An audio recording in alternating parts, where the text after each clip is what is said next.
Hello, and welcome to Ranking of Saturn, episode 35, and the first video of 2025. We have 3 more games to rank: a fighting game, a strategy game, and a golf game. I would say at the very least one of these games is good. I cannot be 100% sure about the other two, but this first one we're going to play, the fighting game, is at least a quality title. And that first game that we are going to play is Virtua Fighter Kids. Virtua Fighter Kids is... Obviously, it's part of the Virtua Fighter franchise.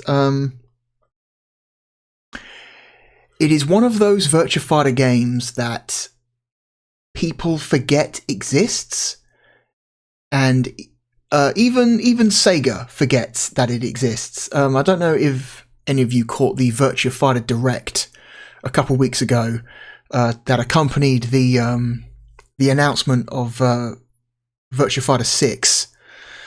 But there was Sega put out an hour, I think it was about an hour long direct on YouTube, basically trying to bring people up to speed on the Virtua Fighter franchise. It has been like close to 20 years since Virtua Fighter 5 came out, and so obviously Sega feels the need to bring people up to speed who maybe weren't alive when that game was relevant. It's fucked up how long it's been since a real Virtua Fighter game came out. But part of that direct, they had like a history of Virtua Fighter segment where it goes through the entire, series, and it includes some minor stuff. It includes like all 3 versions, like both versions of Virtua Fighter 2, both versions of Virtua Fighter 3, all 3 versions of Virtua Fighter 4, all 5 versions of Virtua Fighter 5. But they neglected to list Virtua Fighter Kids in that. In Sega's own Virtua Fighter dedicated video, of which a significant portion was dedicated to the history of the franchise, they pretended this game didn't exist. So that should give you a hint as to how most Virtua Fighter fans view this game. I think this game is pretty okay, but most Virtua Fighter fans just do not give a fucking shit. So let's get rid of the list, bring up the capture, let's get into it. Yeah, this game is one of the unmentionable, the quote-unquote unmentionable Virtua Fighter games that people do not talk about. Like, Virtua Fighter Remix, and Virtua Fighter Animation, and the Mega Drive version of Virtua Fighter 2, which is, better than you would expect, but still not the version of Virtua Fighter 2 you want to play.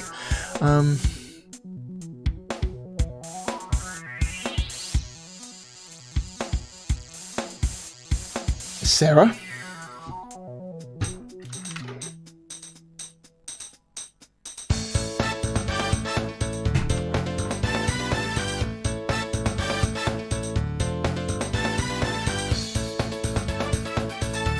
This game is weird.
Yeah.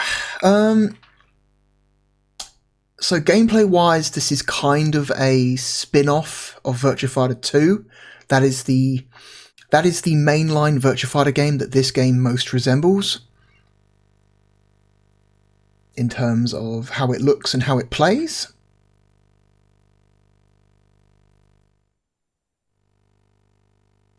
And like the Saturn port of Virtua Fighter 2, this game also runs in the Saturn's high-res mode. Let's watch the real-time rolling demo. Why not?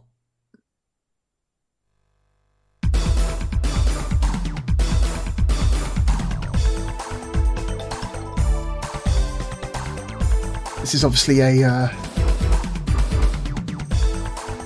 very, very, very similar to the rolling demo from Virtua Fighter 2, but except with chibi versions of the characters instead. This game does not play exactly like Virtua Fighter 2. There are some differences. This game is a little bit faster than Virtua Fighter 2. This game is very fast. This is a very, very quick. I want to say plays like an average of like about 20% faster than Virtua Fighter. Okay, that animation didn't connect. I think that's a whoops. The rolling demo didn't play out correctly there. I think Hikaru was meant to hit Jackie there, and he whiffed during the rolling demo. Whoops. But yeah, this is a significantly faster game than Virtua Fighter 2 is. Also, the hitboxes are super weird because, you know, everyone is like a chibi version of their character. And everyone's got really short little arms. And so your reach in this game is like, it's slightly more than you expect, but still not quite as much as you would like. You have to get really close to people in order to like successfully land a lot of the hits, compared to like a real Virtua Fighter game. Look at the options. What we got? I really like the presentation this game has. This game has like a really nice, I don't know, like the menu treatment is really nice. Like, I love the little animations and the different icons in the options menu here, for example. Like, you can change the life gauge sizes. And I like the little animations that depict how you should feel, you know, if your life gauge is a certain way. Leave it at normal. Points 2. Leave it at 30 seconds. Opponent levels, we got practice, easy, normal, hard. You know what? I like Virtua Fighter. I'm not that good at Virtua Fighter, so let's put it down to easy. Change the arena size. Changes how wary you need to be of ring outs. 18 is the default size. You can have a random opponent order in arcade mode or a fixed opponent order. Let's go with random. Why not? Then you got the sound mode, and the sound room, like the sound test, is really interesting. So you've got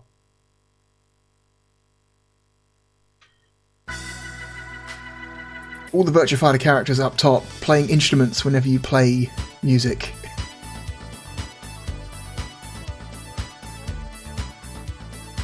Not a big fan of the soundtrack in this game, I think, because all the music in this game is remixes of Virtua Fighter 2 music, and they've made the music cuter, but it's as a result, I think the music just sounds worse.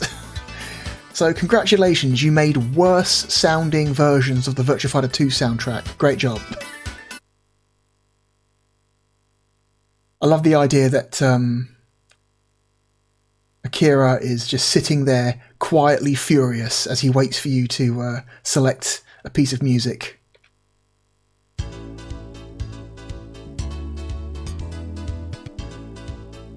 It's all very silly.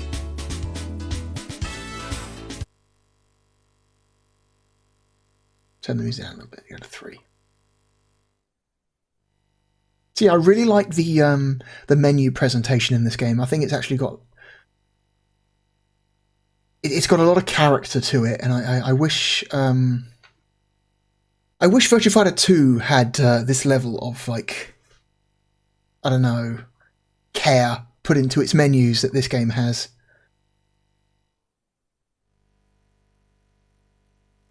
This game's got, let's see, you got single player versus viewing mode, which is basically just AI fights, just continuous AI fights. That is a setting that was in standard Virtua Fighter 2 as well. Key config, if you want to change your button layouts. Ranking mode. Combo maker. So this is interesting. You can actually create macros, button macros. If you're having a hard time getting specific combos out in fights, you can make it easier for yourself by creating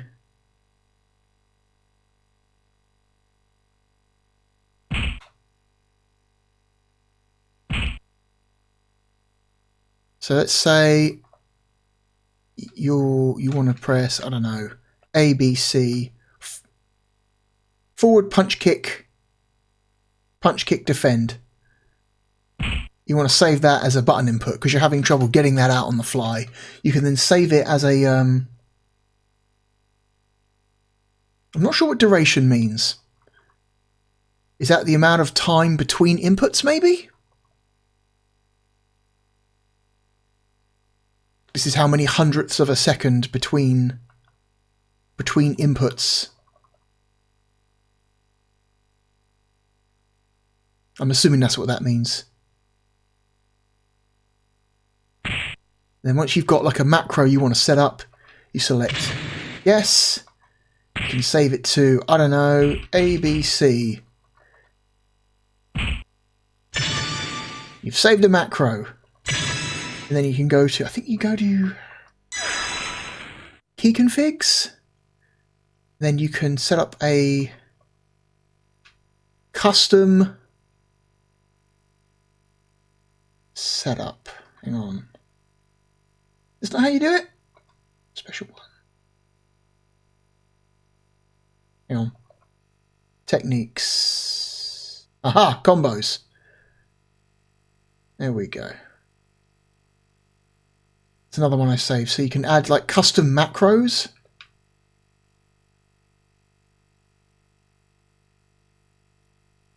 Yeah, special 2. So there are also some pre-made macros in here as well. If you want to add macros for like specific combos that you have a hard time pulling off. That's kind of nuts. It's really interesting. You know, I think that's like an interesting way to try and like help people out who are having a really hard time learning specific combos.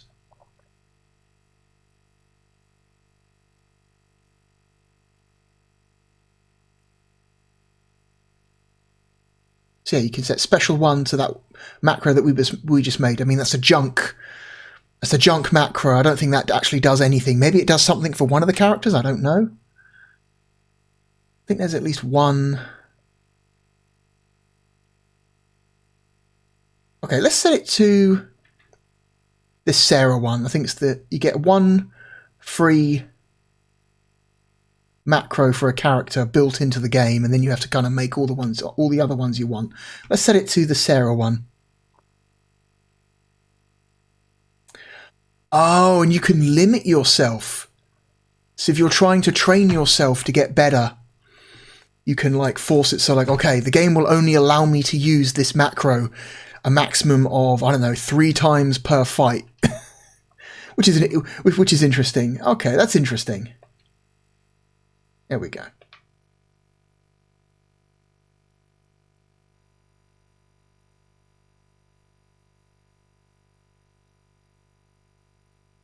Okay.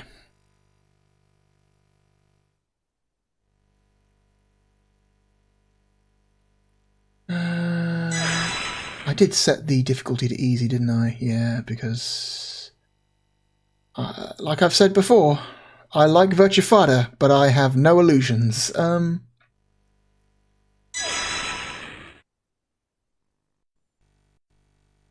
like that the little character portraits down the bottom are little crayon, but basically like very crude drawings of all the characters, as if they were drawn by a child. I think that's a good stylistic option. You can press up for an alternate costume when selecting a character.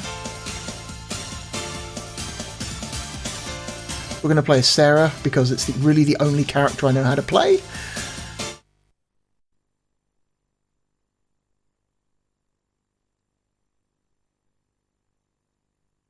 Fight 1. Ready, Okay. go! The controls are almost identical to the controls in Virtua Fighter 2. So the majority of your learned combos from Virtua Fighter 2 will carry over. Uh-oh. Fuck. I turned my back to Jeffrey and he killed me before it. I win! Fight 2. Ready, go!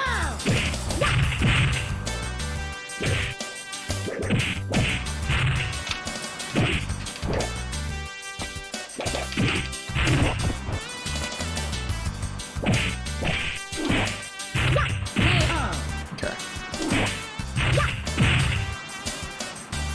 Better run home to Mama now.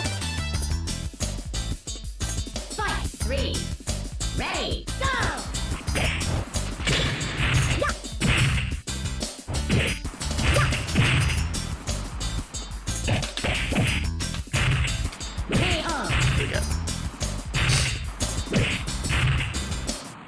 Better run home to Mama. So yeah, as you can imagine, because the characters have got like such bizarre proportions, it kind of gives them weird hitboxes and weird like reach ranges. Go! Yeah!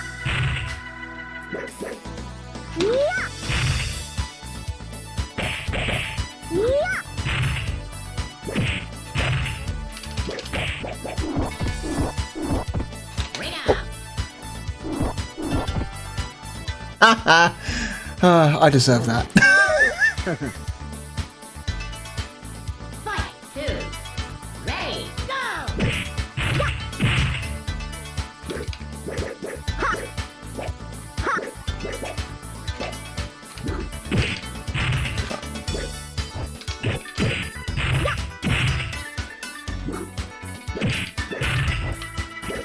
Oh, come on, don't do this to me now.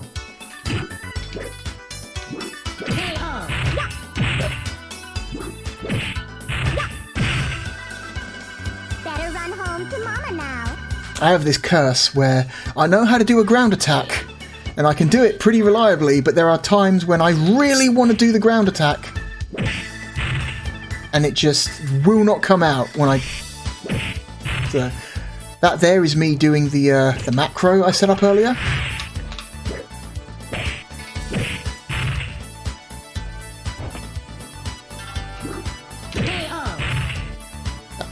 So that the macro works. It's not a very interesting combo though.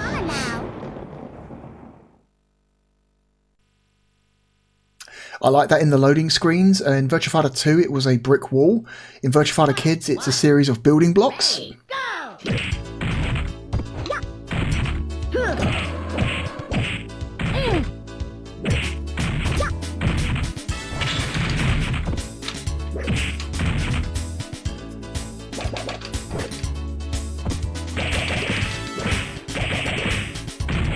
Yeah, this game has replays now.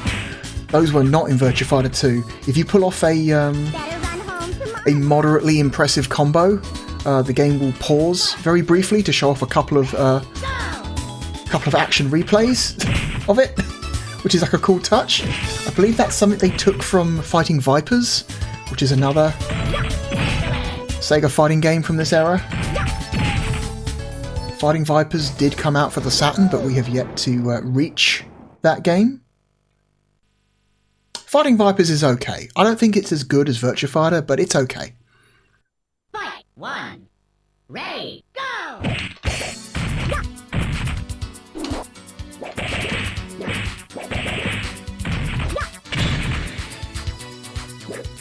fuck.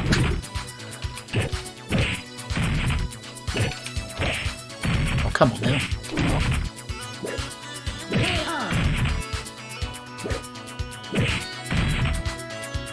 Better run home to Mama now.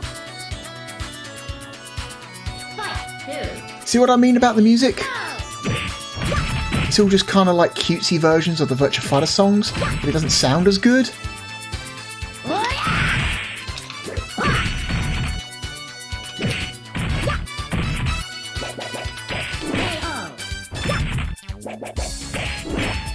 So you end up, they just ended up with a soundtrack that sounds worse. I think they should have gone further with it. Maybe made all new music. Fight 1. Ready, go! See, it didn't come out.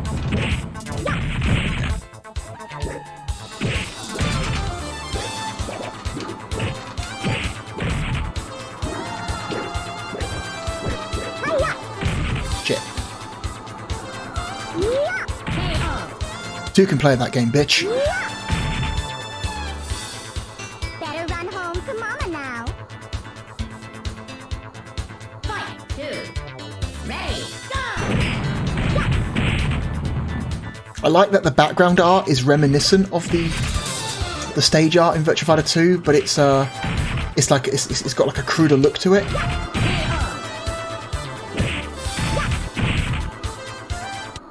Better run home to Mama now.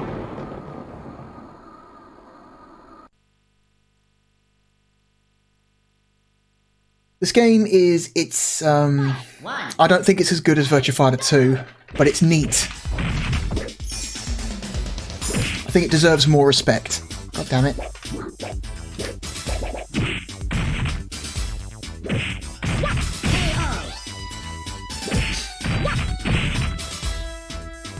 Better run home to Mama now.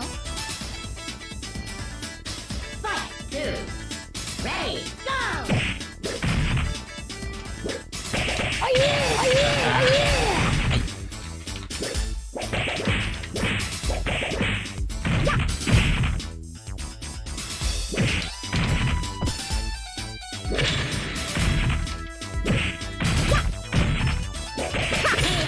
There we go. Got a bit hairy there, but it's fine. Better run home to Mama now.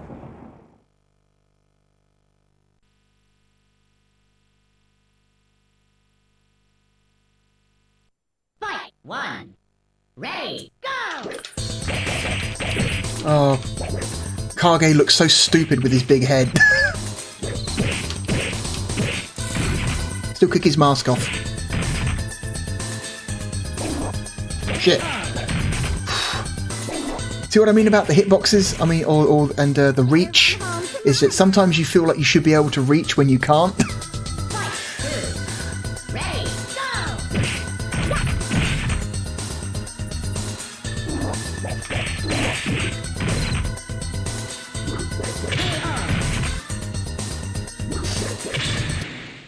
Even good guys blow it. So this game is doing something very interesting with its rendering. I'll see if I can get like a good angle. Ready, Hang on. go! Goddamn. Eye's a murderer. Hang on.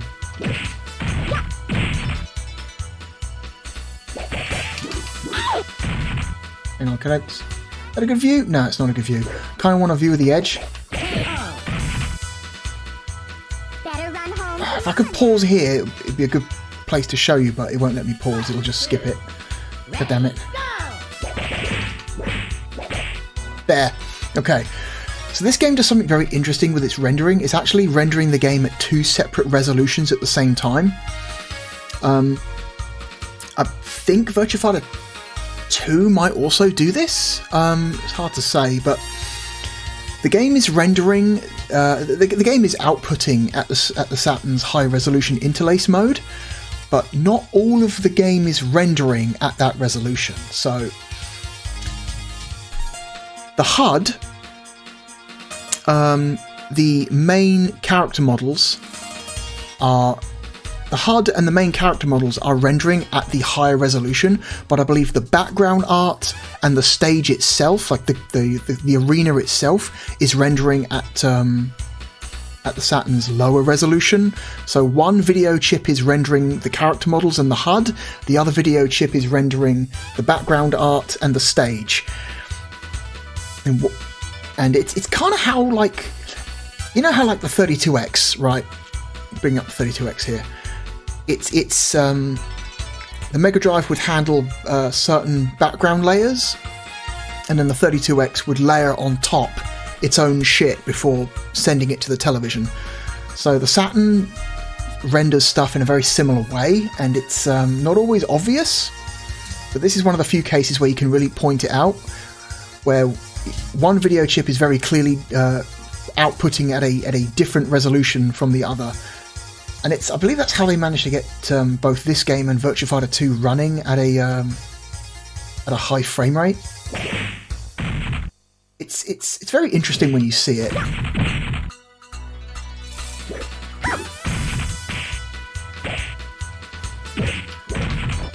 And you can kind of tell from that angle because the jaggies on the stage are significantly more noticeable than the jaggies on the character models because of the resolution mismatch.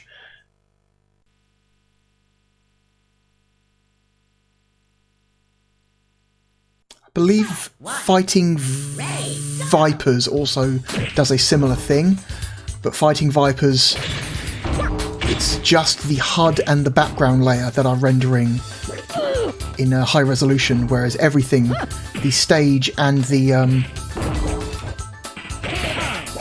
stage and the character models are both rendering at low resolution in that game.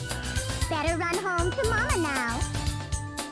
It's an interesting approach. Fight, 2, ready, go!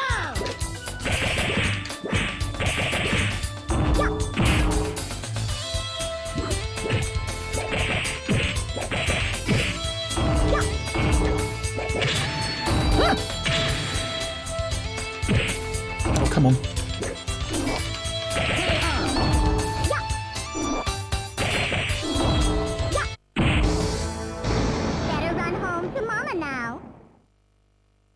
Okay, I think it's Dural next. Is it Dural? Fight, 1. No, it's Jackie. Ready, go! Oh my god, ground attack. Fuck.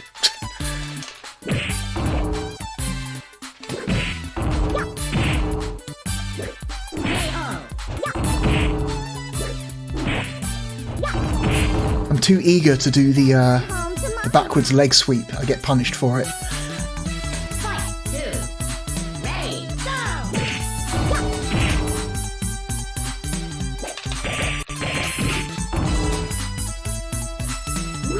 Fuck. I was trying to go for a grab, but he got there first.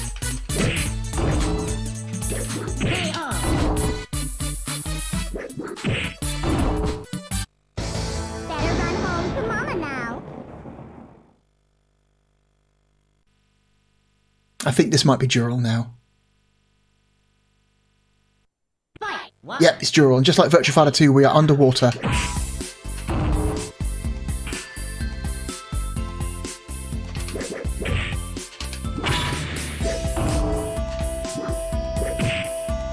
it. Do it again.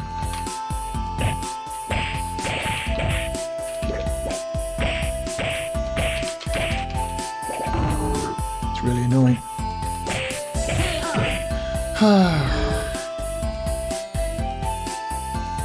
There's a clear shot of Dural. Might use that for the thumbnail. Ready, go!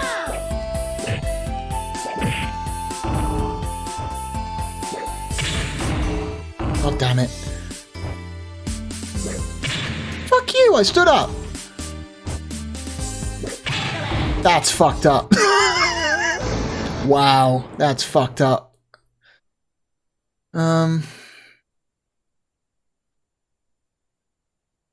Yeah, playing in slow-mo, not fun.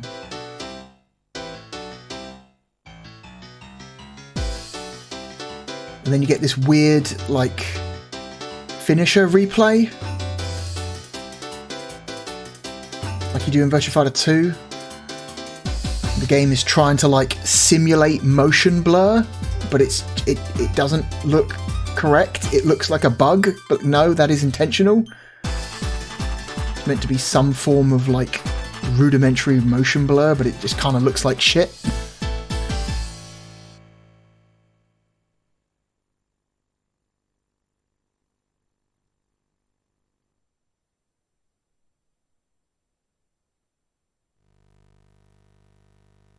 Okay.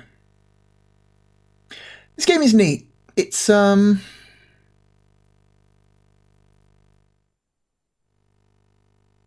it's not an amazing game.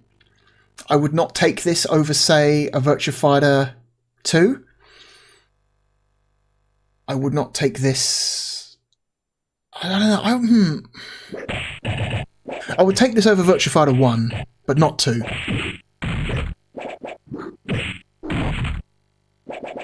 This game's neat. This game's neat. It deserves more respect than it gets from the Virtua Fighter fan community. But I also get why a lot of people like turn their nose up at it.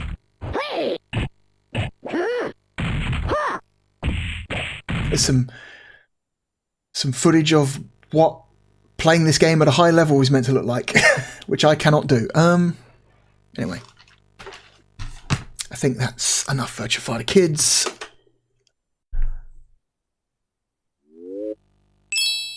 So let's go to the list. Where would I put Virtua Fighter Kids? Well,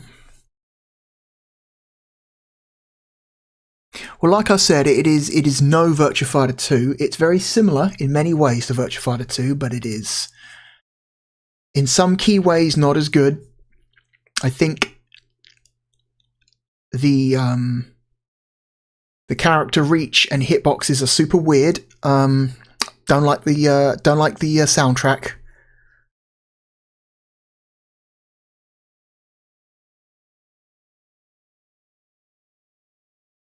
I do like the custom macro support that this game introduces, which I think is a really cool idea for like helping people learn the game, or just helping people who are maybe not great at the game be more competitive. But I don't really use it, so it doesn't really sway me either way. Galaxy Fight's a better game. Gun Griffin's a better game. I would rather play Virtua Cop 1. I would rather play Street Fighter Alpha 1.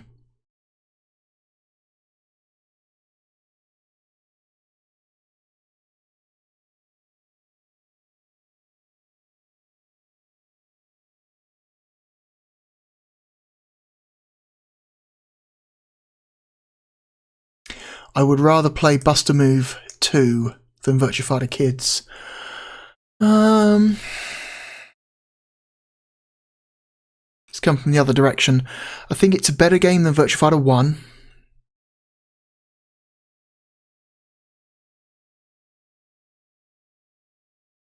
I think it's more interesting than Wipeout 1. I would take a Virtua Fighter Kids over Nights into Dreams. Sorry, Nights fans. It's better than Alien Trilogy.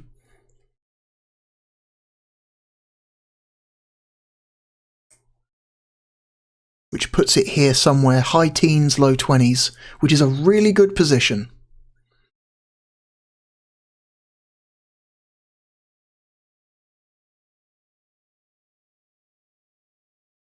I would rather play Athlete Kings.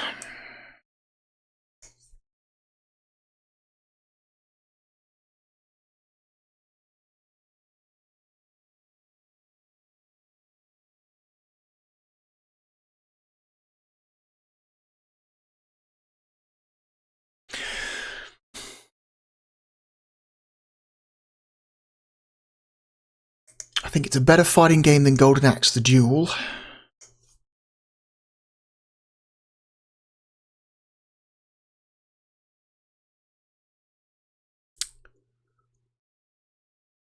would I take Virtua Fighter Kids over the not great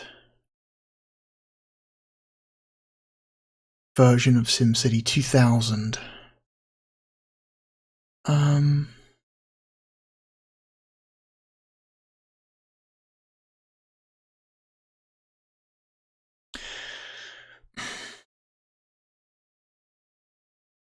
It's a more entertaining game than Magic Carpet.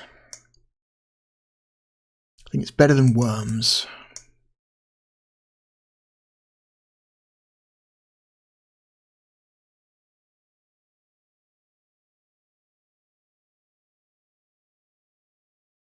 I think I would. I think Virtua Fighter Kids is our new number 19 between Athlete Kings and SimCity 2000. That is a damn good placement for a game that most Sega fighting game fans couldn't give a shit about. Alright, so that is Virtua Fighter Kids.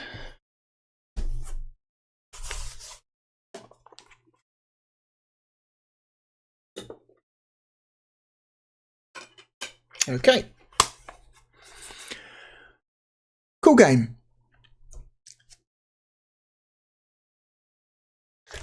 Okay. Next game is a little bit strange. This is the strategy game I was talking about. Let me pull up the cover art.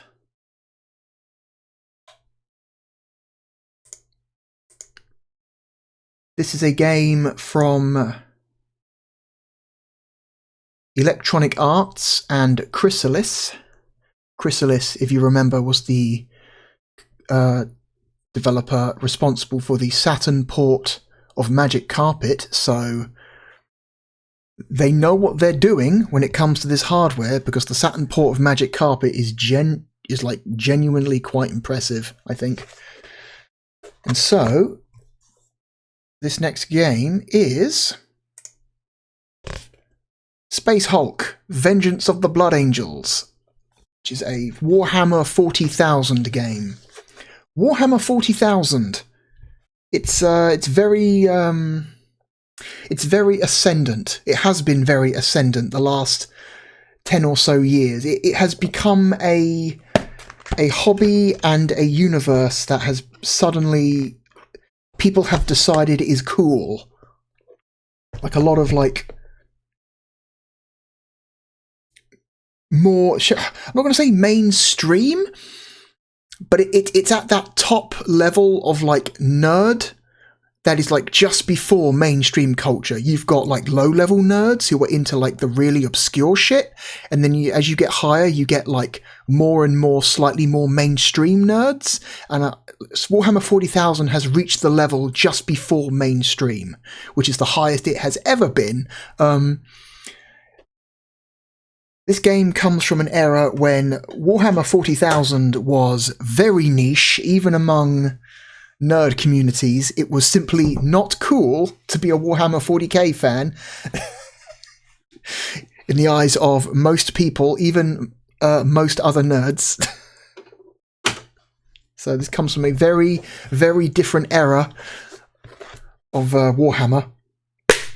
This would have been, what, 96? This would have been 3rd edition? 3rd edition, right?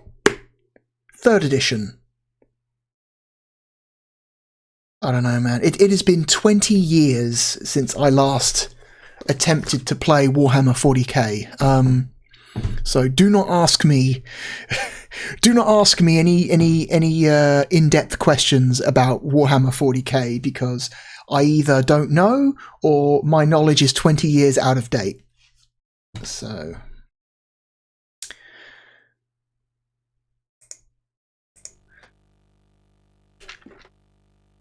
as the name suggests, this is an adaptation of the Space Hulk side game. It's like a side game of 40k with like very, very specific rules. think it started off as like a it's not normal 40k tabletop rules. It's got its own separate like system of rules just for this side game. Whereas I think the idea is you're a team of Space Marine Terminators, and you go on missions to clear out enemy strongholds.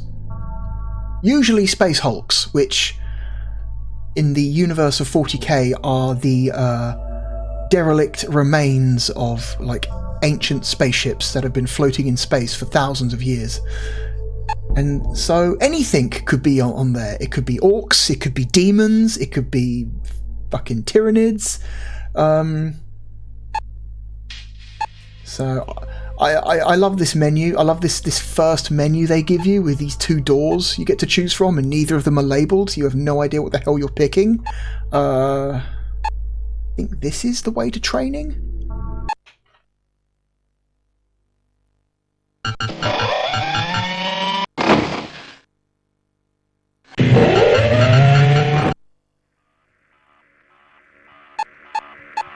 Okay, so this is like instant action. This is not the main campaign. This is like standalone missions, if you want to do those.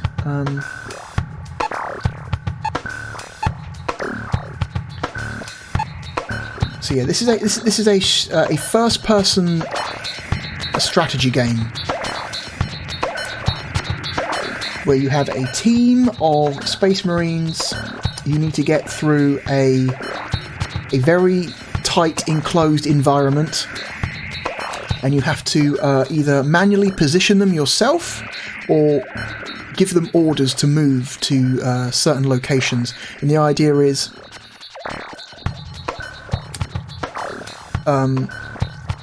while you're navigating these like hallways or spaceships, the hallways are so narrow that a single Terminator Marine basically blocks the entire hallway. So you can have a Terminator guard a hallway, and that Terminator will kill any enemies that try and get by. But you have a limited number of Terminators, and there are too many hallways to defend all of them. So you have to be very clever with your positioning and what weapons you bring with you and how you use those weapons. And you have objectives. You have to like destroy nests, recover artifacts, kill a certain number of enemies before you die, like stuff like that. It's an interesting thing, you know.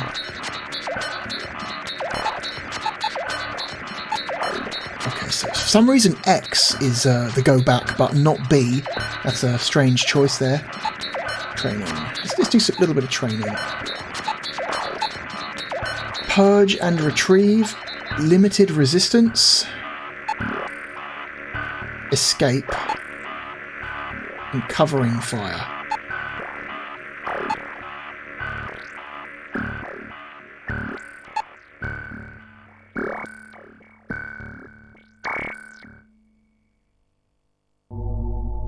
Purge and retrieve.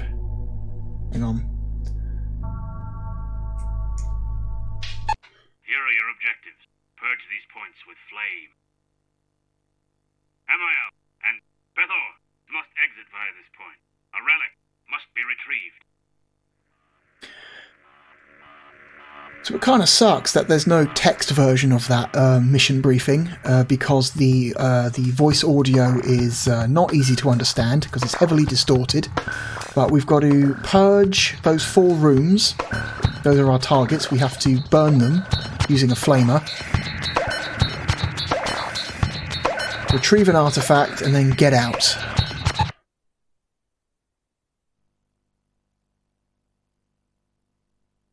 It has been a very long time since I last attempted to play Space Hulk, so be patient.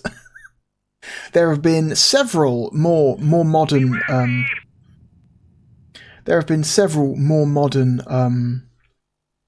versions of this game released, like video game adaptations of this released. This is the earliest one, and this is the most janky of all of them. There was one released. There was a Space Hulk game released in like either the late 2000s or the early 2010s that I bought and then didn't play very much. And then there was another version of Space Hulk released as a video game not that many years after that by a completely different developer. So I don't know what happened there, whether it's that version that came out in the early 2010s was considered not good enough, and so Games Workshop asked another developer to make another one, or I don't know why there was such a fast turnaround there between adaptations. Felt a little bit strange. I did not buy the newer one, the one that is still available on Steam. I believe the one that I bought is no longer listed. Don't remember exactly what year it came out or who developed it. Okay, so you can... So this is a basic training mission. We've got 2 Terminators. Very simple first-person controls. This game is ugly as sin. This game is hideous. Bethel, let me past.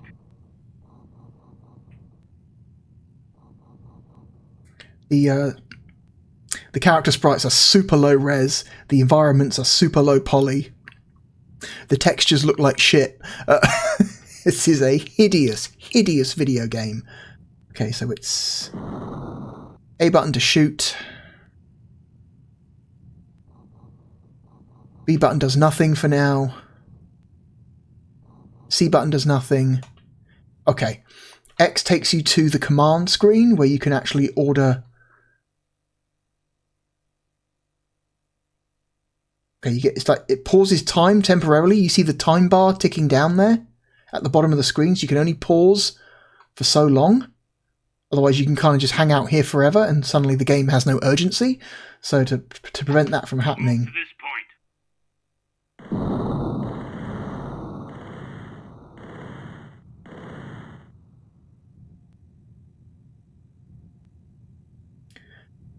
Overwatch. okay, so you can kind of just...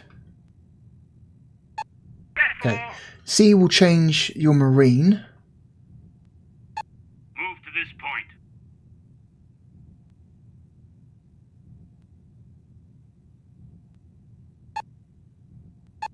Okay, B changes what command you give him. I forget what these are. Okay, that's... Walk backwards, I believe. Okay, so let's move forwards. I forget what that is. That's destroy or flame or whatever. Flame this area. Flame that area, destroy that room, Flame this area. and he will do that for you. That is open door, close door, because sometimes in order to like seal off areas from enemies, you have to close doors. Walk backwards. The reason you have a walk backwards command is your Marine can still shoot enemies that are in front of him while he's moving, which means that the ability to walk backwards while shooting is extremely useful in this game. I think that's pick up. Almost quiet at the moment. God. MIL. Okay. The controls in this game are like not intuitive at all. It's the C button to change characters, Bethor and MIL. MIL. Z button, no, it's the Y button, Z button? No, B button to change commands, and A button to assign those commands. Okay. You are only commanding the Marine that you have currently selected. So... Pick up. Pick up this relic. Pick up the relic. Forget what this one is.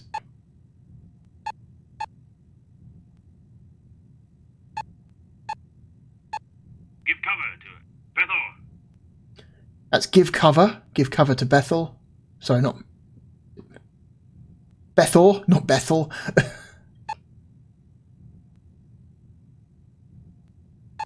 Move quickly. Okay, let's move quickly. So you do things faster.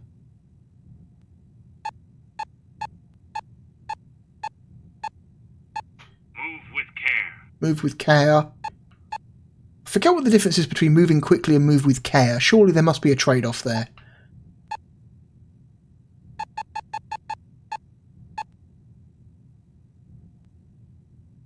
Open this door.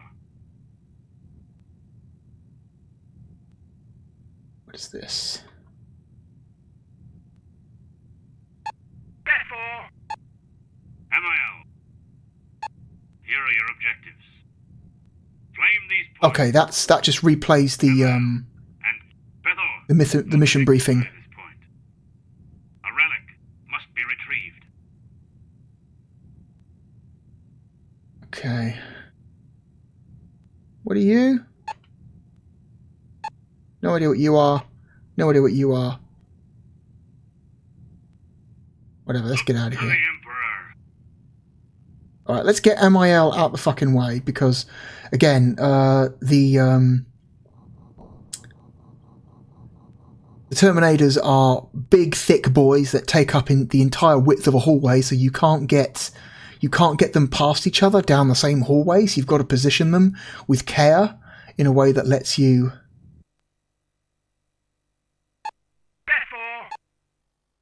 Oh, whoops. Okay, X button to exit that.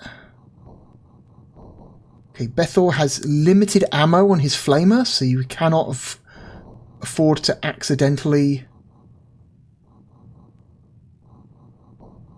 shoot the wrong thing.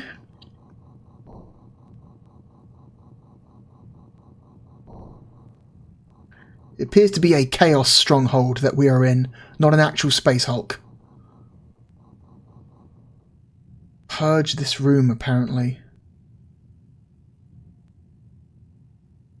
Alright.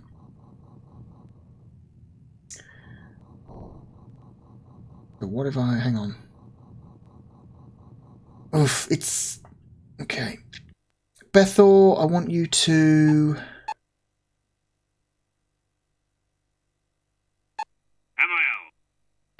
Bethel. Flame this area. So we've set fire to that room to destroy it. The fire will eventually burn out. And then that is a completed objective.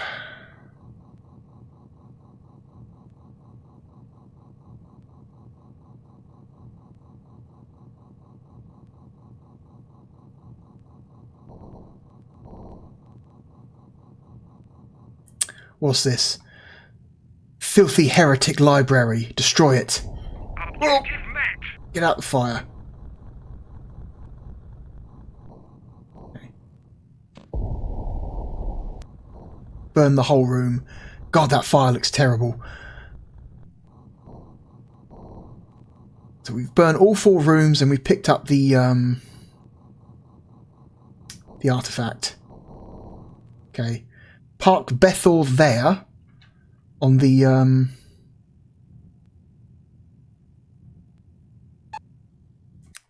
damn it, wrong button again. Again, the controls are not MIL. not obvious. Keep pressing start when I don't need to. Ugh. Also, it's very easy to get caught on corners.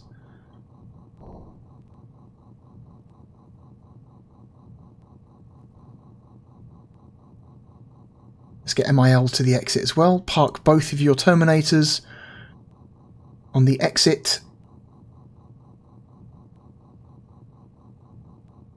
And that should end the mission. Objectives met.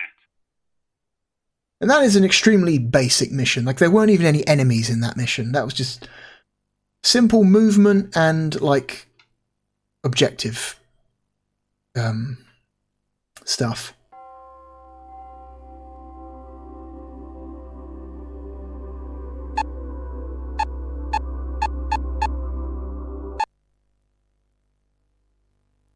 Let's try doing one with actual missions, with actual enemies, shall we?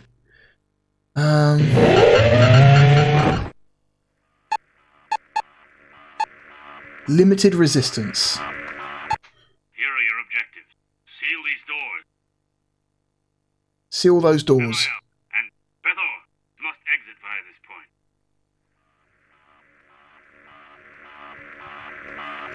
point. So we've got 2 Marines again. We've got to seal the doors. And then get the hell out. Okay.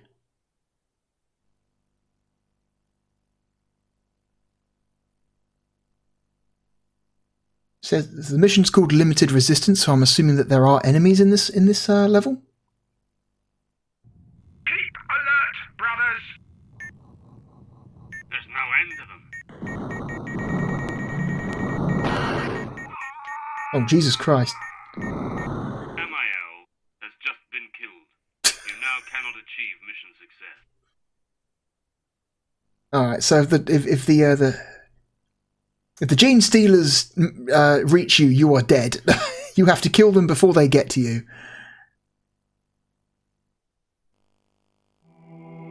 Okay. Let's try again.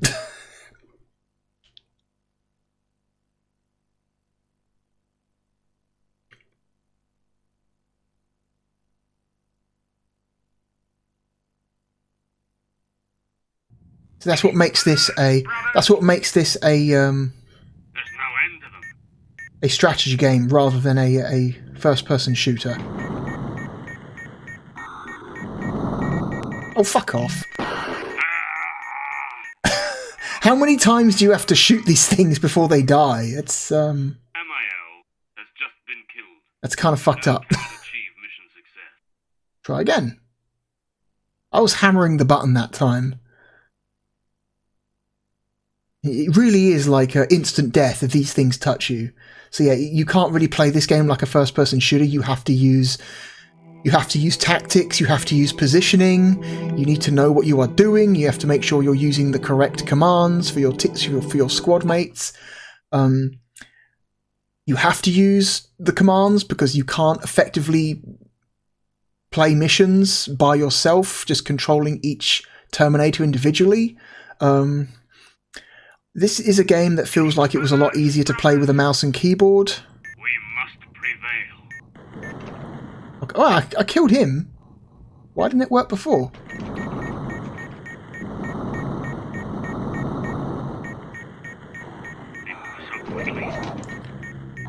Wow, it's a lot of blood. Okay, they're dying this time.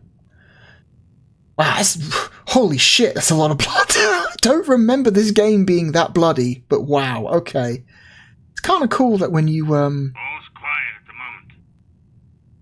it's kind of cool that when you you clear when you kill an enemy, they leave their blood and entrails on the walls. I think that's neat. That's a neat detail. Okay, hang on.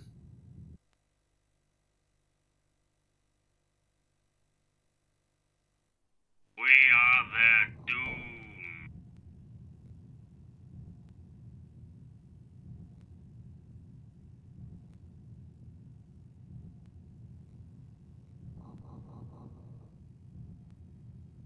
This game seems to be stealing the motion detector from Alien. Our casualties are low. Because when enemies get close to you, okay, C button to close doors. Gene Stealers can't get through doors, apparently. I mean, the whole like Space Hulk side game, 40k side game, is inspired by Alien.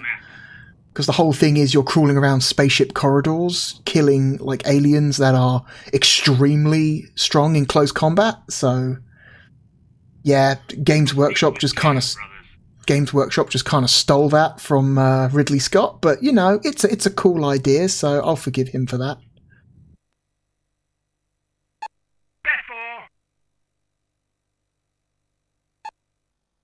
Oops, again, keep pressing start when I don't need to. Okay, Brethor's got a regular bolter this time.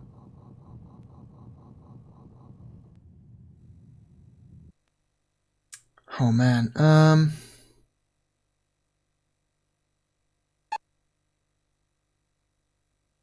what's this? Cover this area.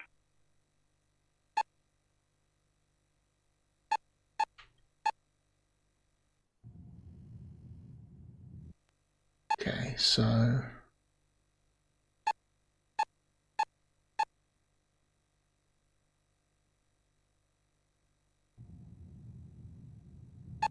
Move to this area. Cover your back. Oh wait, no. Withdraw to this area. Oh damn it.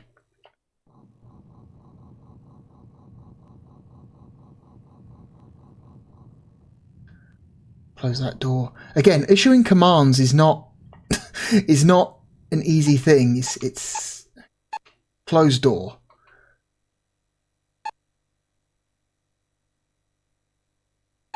MIL. Bethor! Close this door.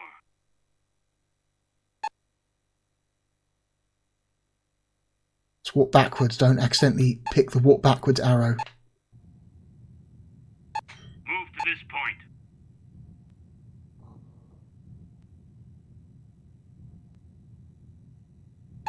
Watch this direction. Okay. Watch that direction. So he will, in theory, cover that direction from any aliens that enter his line of sight. MIL. Take control of Amiel again. So Bethor should now act as a stationary turret where he is currently standing and shoot any enemies that walk in front of him.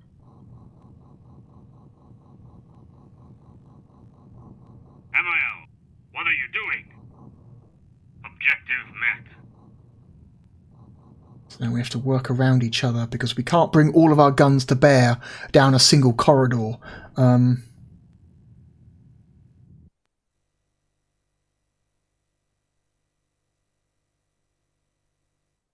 Bring him on.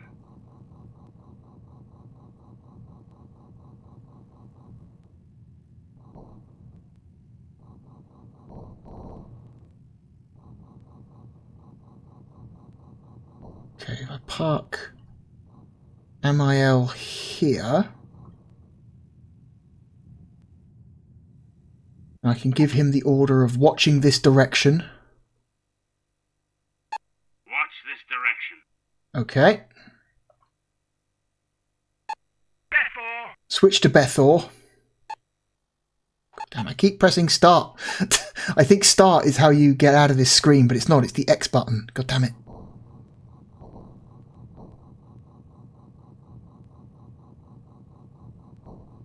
Bring him around here. We've got both directions covered.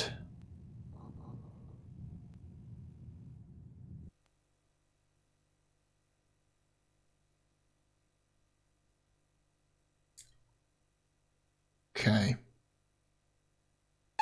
Move to this point. Move to this point. Cover this area. Cover this area. MIL. MIL. Move to this point. Watch this direction. Okay, then they'll both move. Seems like there are no more enemies in this level. It's just the 2 or 3 2 or 3 Tyranids you encounter at the start, and then that's it. We must not fail. Okay, so we can just go ahead and park the guys at the end. I think the only way to switch characters is to go to this screen and manually select... Damn it, no. Okay, and then manually switch the character that way. There All we go. mission objectives met. So that's that level done. So hopefully you're kind of getting a sense for what this game is and how you're supposed to kind of play it. It is not a first-person shooter, even though it is first-person and you can shoot. It's really not meant to be played. It's not Doom. It's...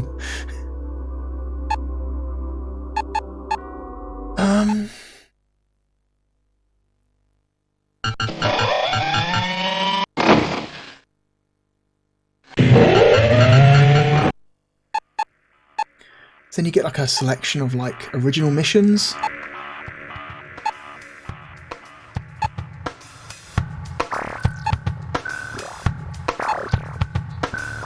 plan if you want. But we're not going to do that.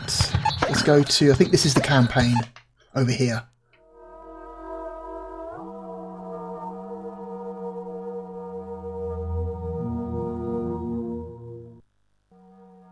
I love the idea that there's just a Space Marine in full Terminator armor just sitting on a throne, not doing anything. That seems like a horrible waste of resources. It's like, in the lore of 40k, Terminator suits are precious ancient relics that cannot be manufactured anymore. Like the Imperium has lost the knowledge to manufacture new Terminator suits. So every Terminator lost is a horrific like loss of resources. They are incredibly powerful weapons, but also they are irreplaceable, like literally irreplaceable, or at least they were in the 40k lore when this game came out. I believe that there have been events in the 40k lore, in like official events in the fiction that have happened in the last few years, where suddenly the Imperium is making new stuff, and that just sits wrong with me.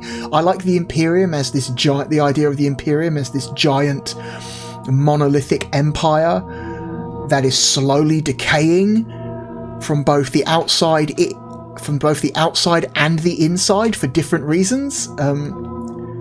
And an empire that knows how to use the weapons it has, but has completely lost the knowledge on how to like recreate those weapons. So when they lose those ships, they either can't make new ships, or it takes them so fucking long to make a new ship that it's effectively it is a tactical like disaster. New game. Brothers, I bring grave news. A gargantuan hulk has drifted out of the warp. Imperial records have little details on its history, but it seems to be made up of at least 50 smaller hulks merged together. The whole infrastructure dates back several millennia. It is moving fast and heading on a collision course for Delvar 3. Millions of lives there are at risk. The hulk must be stopped. Unfortunately, we cannot fusion bomb it. We do not have sufficient firepower locally. Our only option is to board the hulk and progress through the darkness and unknown. We must find a warp drive and throw the hulk back into the recesses of the warp. Brothers, it may cost you your lives, but your actions will be immortalized in the history of the Blood Angels. Time is short. Once you have boarded the hulk, establish a perimeter. There must be some archived records held somewhere. Retrieve any you find. Act with haste, brothers. Bless your weapons.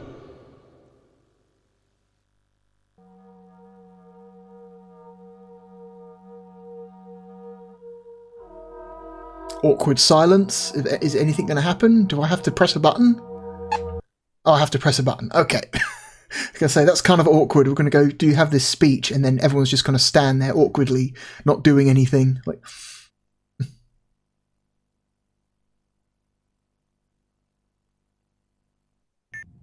Here are your objectives. Seal these doors. A power field generator must be positioned at this point. 2 Terminators must survive. All surviving Terminators must exit via this point. An archived record must be retrieved. okay, so we've got 5 Terminators, at least 2 must survive. Samael, proceed to this area. Samael, advance to this room. Samael, proceed to this area. Hang on.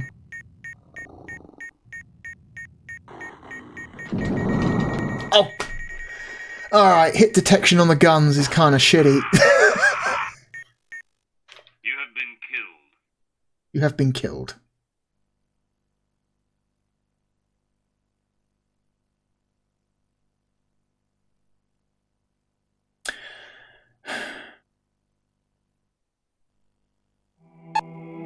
I guess the main Terminator has to survive. It says you need at least a minimum of 2 Terminators to survive, but I guess there are Terminators in your squad that have to survive. So when they say a minimum of 2, they obviously mean a certain 2. They just don't tell you which 2. Okay, good to know.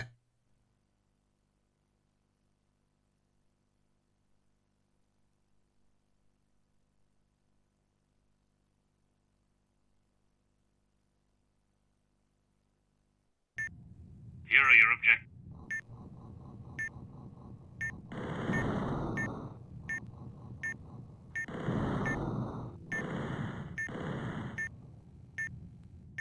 Oh, I like that your dudes have orders. Samael, proceed to this area.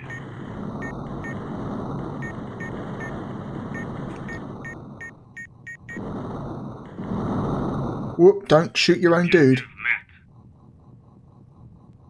Okay, that's kind of cool that your AI dudes have like pre-built-in orders. We must prevail. This is for Marcus. Okay,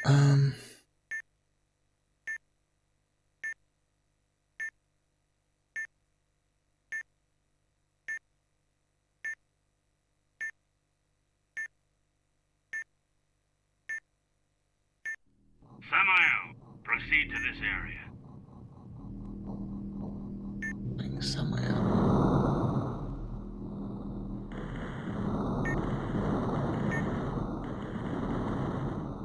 I can hear them. Nathaniel, let me past. I like that the enemies respond to incoming fire. So if you're shooting in their direction, they won't just simply walk in front of your bullets. Samael, close this door. Okay, so you have like movement objectives to fulfill. Oh, fuck off. It happened again. Okay, I got saved. I think I got saved by one of my There are hundreds of them. Okay, Samael, closed. search this area for an archived record. Yeah, I think I was being killed, but then one of the other nearby Terminators saved me. That's kind of cool. Samael, search this area for an archived record.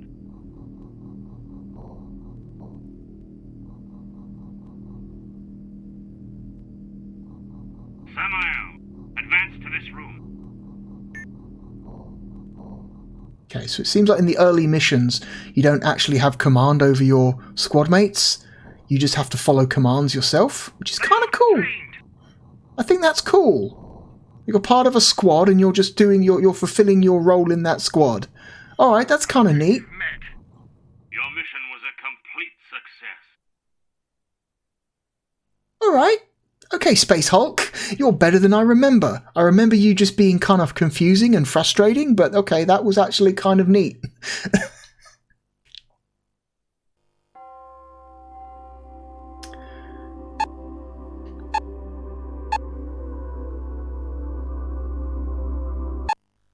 We have taken the first step, brothers, but our mission has become much greater. We have encountered many terrible foes. We know not what further dangers we will have to deal with. The information we recovered was encrypted. If we are to use the information, we must locate an archived record viewer. We must push beyond our perimeter. Onward for the honor of the Blood Angels! I'll press A this time so it's not awkward.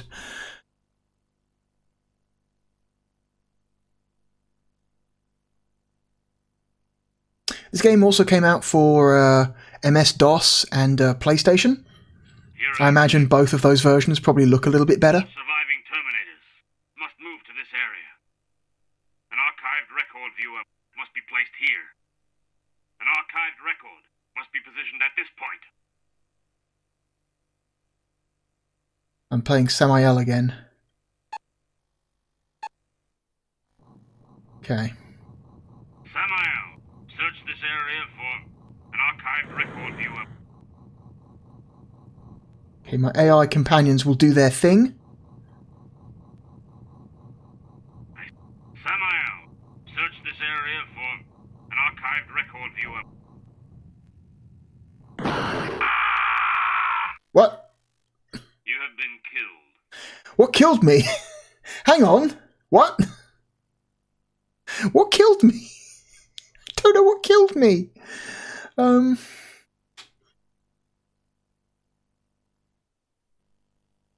Okay. That was, I don't know what killed me. Some kind of booby trap? A mine, maybe?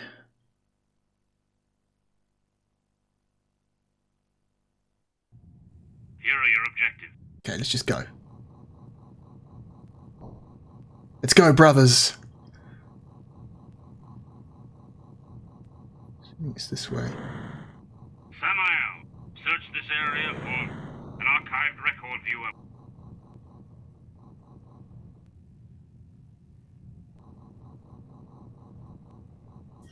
There we go. Samael, search this area for an archived record viewer.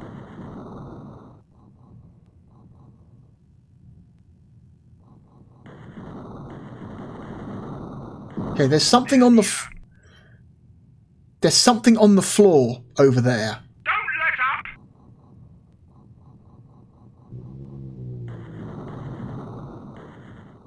I can't see. Samael, search this area for an archived record. Can I look up and down? Oh, I can look up and down. Okay. Okay, holding down. Samael, search this area for an Oh, fuck off. It's really frustrating when you shoot these things and they don't like notice. It's really dumb. Okay, let's try again. This is why I found this game frustrating, because you shoot enemies and they don't respond.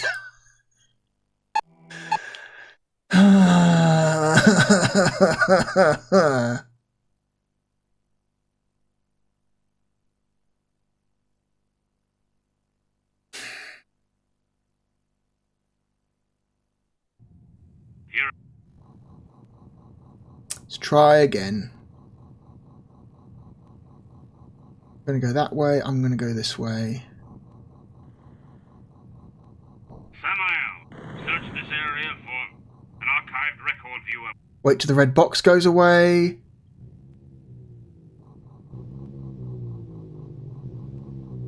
Samael, search this area for an archived record viewer. Okay, I got him that time. The game was like, okay, you get to shoot him. They're near. Samael, take this archived record viewer. Got it. Got the archive viewer.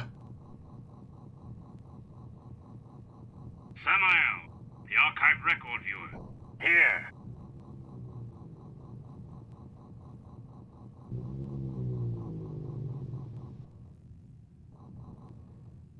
It's best to close doors behind you. Okay, mine. I can feel them. We must prevail.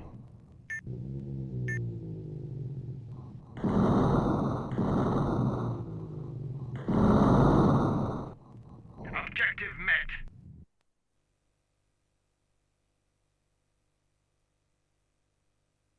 Can't get through this door. This door's locked. The archived record viewer. Here.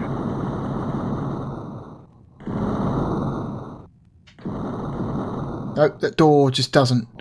I don't think that door functions. I think I've got to go round somehow. With care, brothers.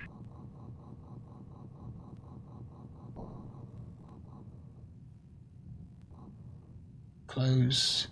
What is this blue thing? Nothing. The blue square is nothing. All's quiet at the moment.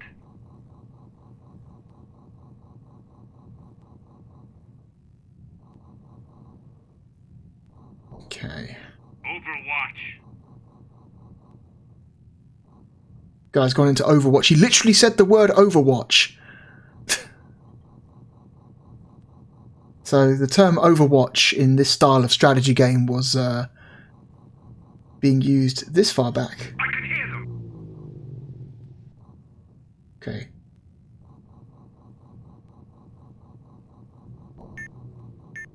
Samael.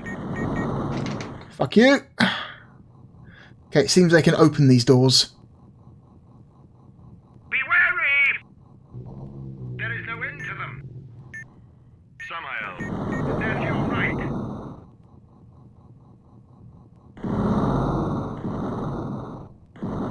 Yep, that door's broken as well. Guess that's what that means. Close. It's cool being able to hear like your chatter from your squad mates as well, so you know what they're up to. It's kind of neat. Okay, it's kind of neat. I just wish it controlled better. I wish the game wasn't so frustrating to play. The ideas are really cool, and it's a cool universe. It's a really cool universe. Like, the best thing about 40k is the lore. That was always my favourite part of the franchise. The playing of the tabletop game was kind of a pain in the ass, and the models are too expensive, really, and they take time to make, and you're not very good at making them at first. It's just a little bit frustrating. Okay. All mission objectives met. So yeah, the part I liked most about 40k was the lore and the books. The books are great.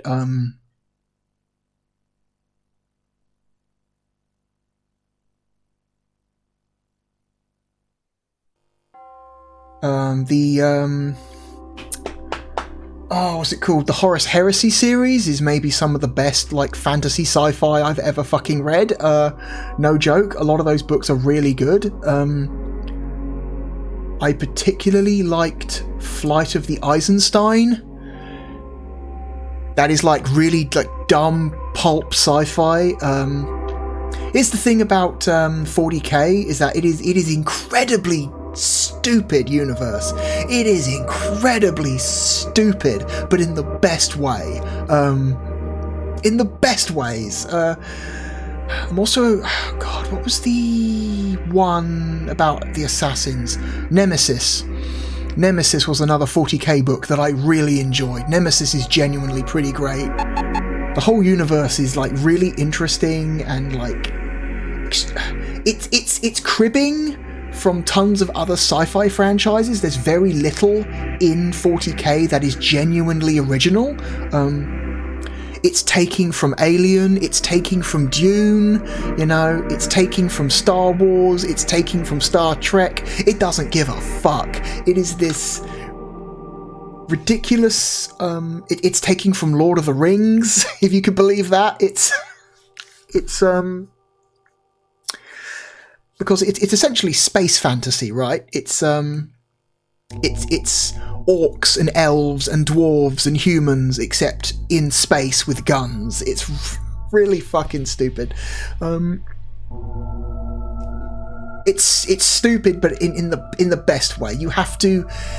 It's very tempting to want to believe that 40k takes itself deadly seriously, because if you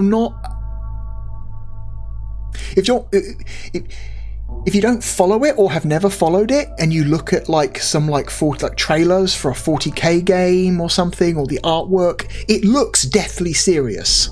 It's very deathly serious. Like, the presentation of it in some ways is deathly serious, but if you get into it, you realise it knows exactly what it is.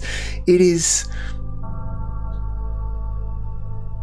like, you cannot have a universe where the space orcs exist and then say that universe is like super like self-serious about itself. It knows the franchise knows how stupid it is, and it plays into it, you know. It can be very tongue-in-cheek, and it's really great. It's a really great universe,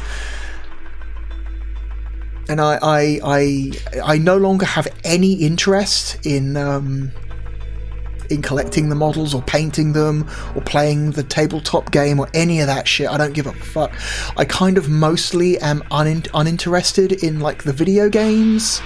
I liked the Dawn of War games. Those were really cool. Dawn of War 1 is like one of my favourite RTSs of all time. Dawn of War 2 is really cool. Dawn of War 3 is a disappointment, but we don't talk about Dawn of War 3.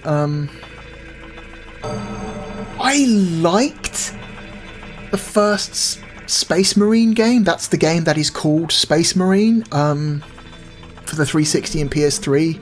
I thought that game was neat, but not great.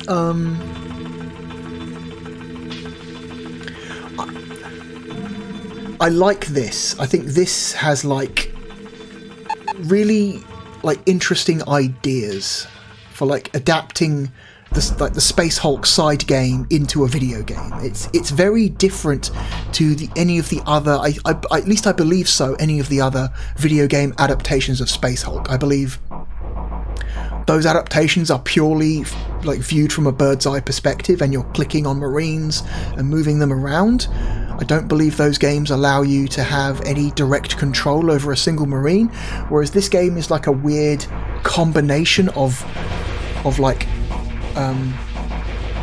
distant tactical view that you can play the game purely from a distant, tactical standpoint, or you can get in there and control a Marine yourself. I think that's a really interesting combination.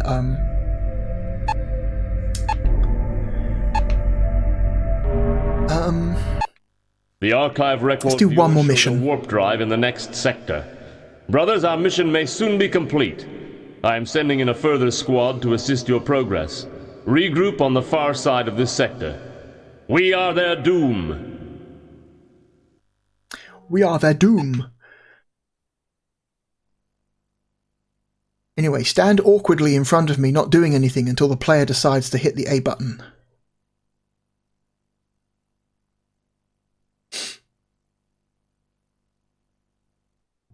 Here are your objectives.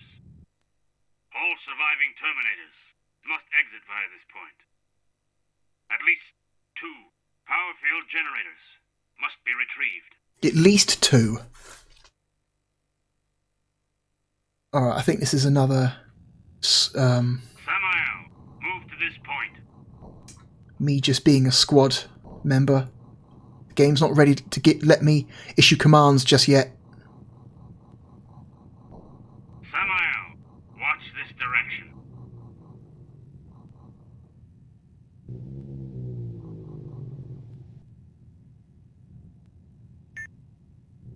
Samael, await further instructions.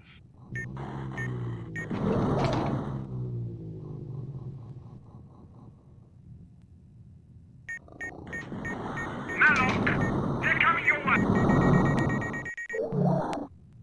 Samael, proceed to this area. Okay, I think somehow I killed that guy in close combat, and I don't know how. I don't know what I did differently that time. Am I equipped with something? Am I equipped with a power fist, maybe? Withdraw to this area. I think I'm equipped with a power fist. I think that might give me some limited close combat defense. Which is why that thing just didn't kill me immediately. Azrael. Samael, await further instructions.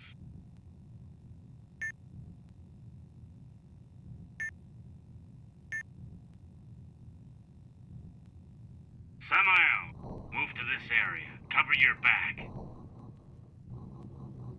Cover my back.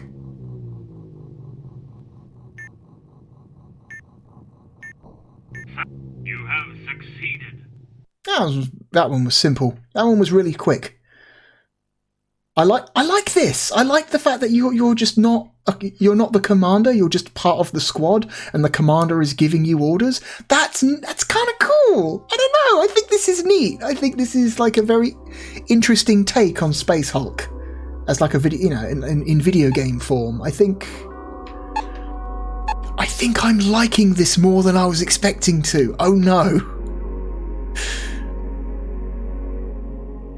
Brothers, victory is at hand. We have encountered and smashed many foes. Push forward and progress to the warp drive. May the blessings of the Eternal Emperor fall upon us. I just cannot get over this dude just hanging out at home base in his Terminator armor, just sitting on a throne in his armor. Like, what a pointless waste of resources, man. Give that armor to a Marine who's actually doing something. What the fuck?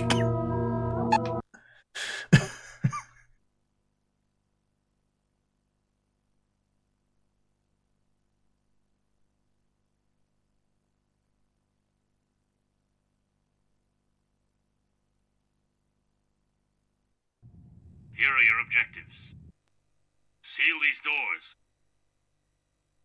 Power field generators must be positioned at these points. All surviving Terminators must exit via this point. Gotcha.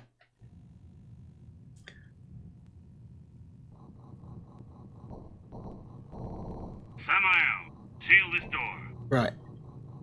Are they waiting for me to go through? That's why they're standing there.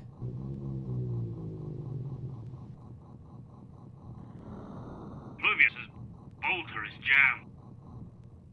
Samael, withdraw to this area.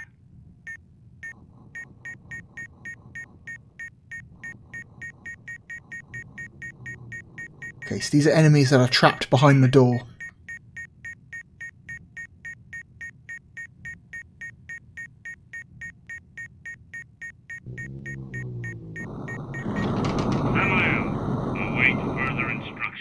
Okay.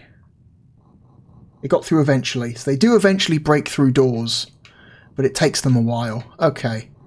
Good to know. Samael, move to this area. Cover your back.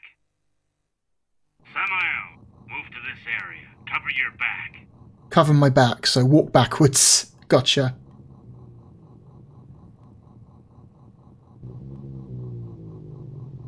Don't let up. A lot of Marines for this mission. Samael, advance to this room.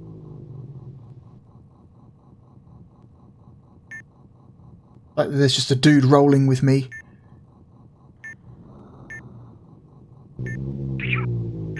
This is for Gideon. Move it.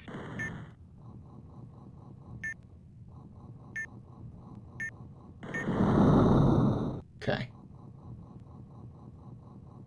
Squad mates are pretty smart. They will proceed to this area. acknowledge when there's like guys nearby, and they'll like Samael, proceed to this area. change their like movements to account for it and shoot incoming enemies. Okay. Objective met.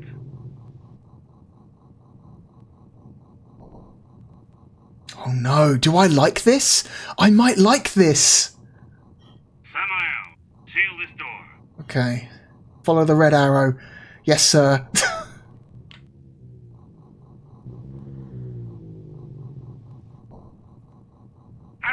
Objective met.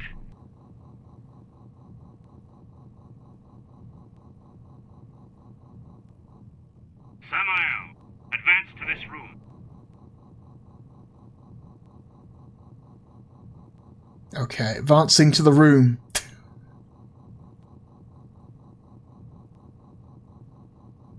Go from this direction. All mission objectives met. This is neat. Okay, once you finally get your head around both the controls and what the game is actually asking you to do, this is really cool. Oh no. Oh no. Oh no, I like this.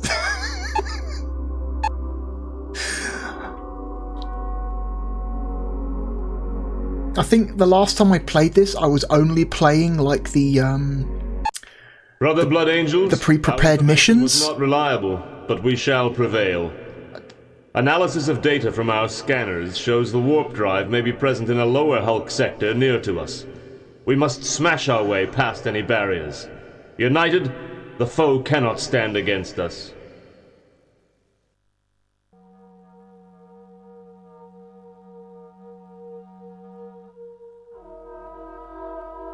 So, do we go now? Okay, yeah. He wants us to go now. Let's go now.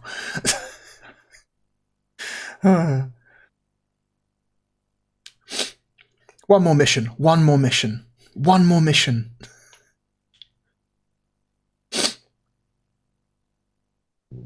Here are your objectives. Some explosives must be positioned at these points. All surviving Terminators must move to this area. Gotcha.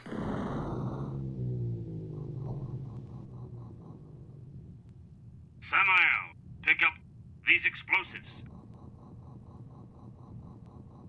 Pick up some explosives. Okay, gotcha. I can hear them. I have some explosives.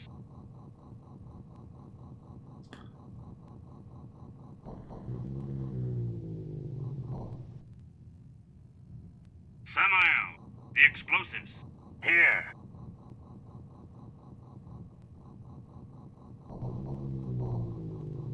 Okay.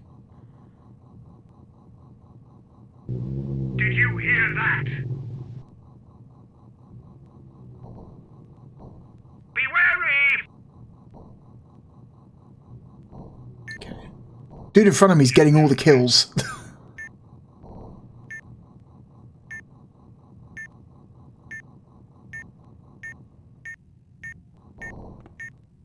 Samael, follow Azrael.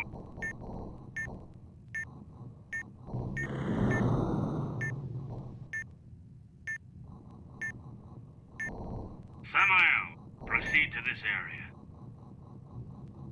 There's way too many Marines for this mission. The environment is way too cramped and small. There's not enough. Samael, hold position. This is like a 4 Marine job tops. Glorious victory. It's cool that we've got so many guys doing something so basic. I don't know. Seems like a waste of resources to me.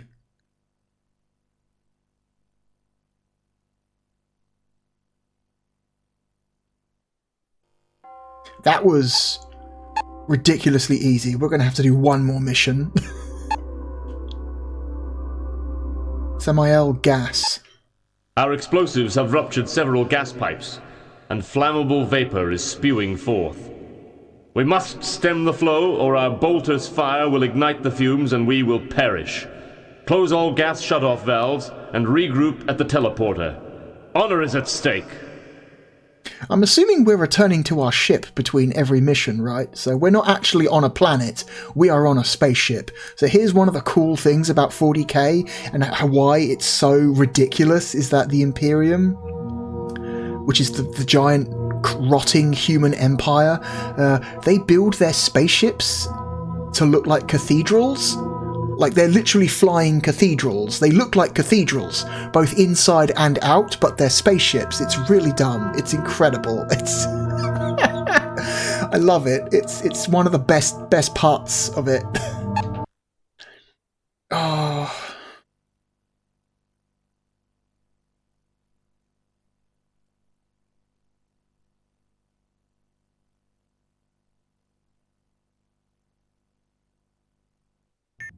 Here are your objectives. These switches must be turned on. All surviving Terminators must move to this area. Hit the switches, get out.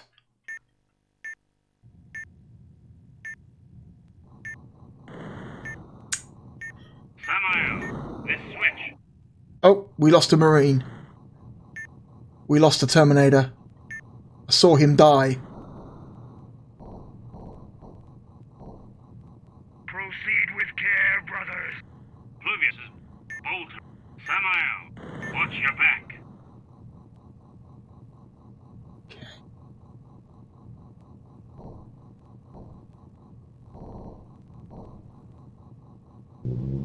This is for Beth.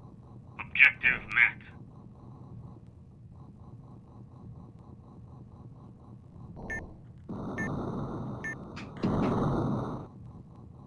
Do I have to shoot it? Pluvius' bolter is jammed. Okay, got it. Samael, this switch.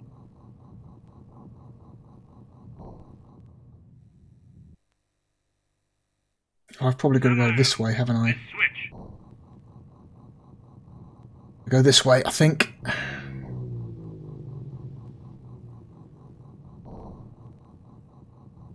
We must prevail.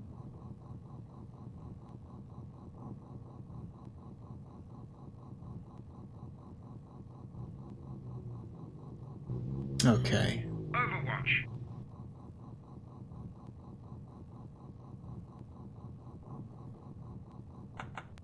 Move it. I'm assuming we've got to go this way?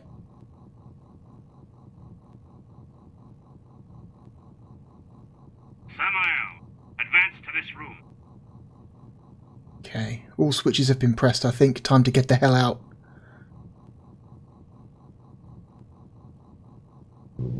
Gas all shut off. Alright, how many Marines made it out? I know we lost one. Oh man, we lost at least a couple. Heal them.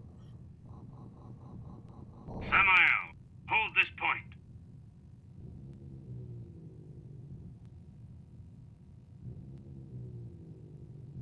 Okay, now here comes another one. And another one. Okay, so maybe we didn't lose more than one. Yeah, we think we only lost one guy. Your mission was a glorious victory. Still a tragedy. The loss of any Terminator armor is a irreplaceable tragedy.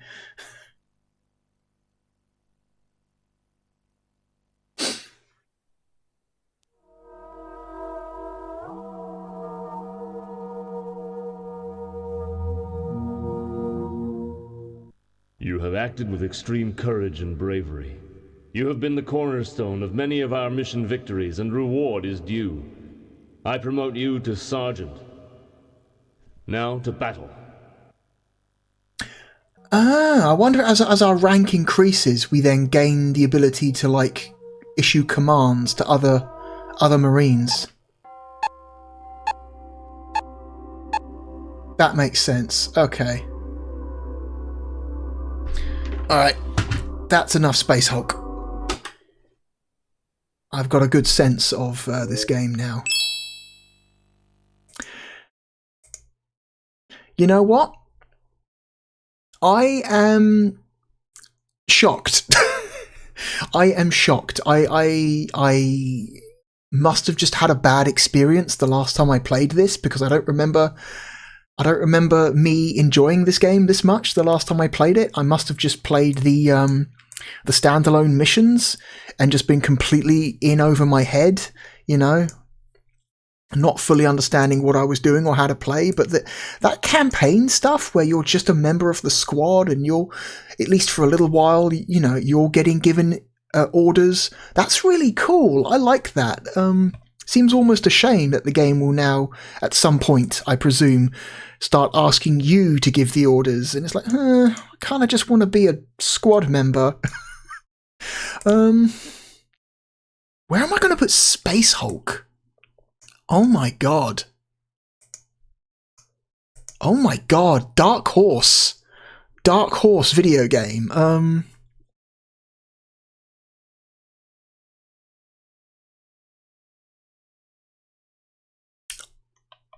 Oh my god. Okay, let's start down here first. Let's not be too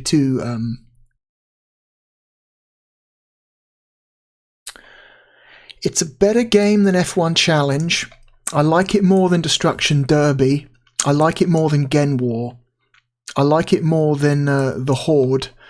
It's a better game than Street Fighter the movie.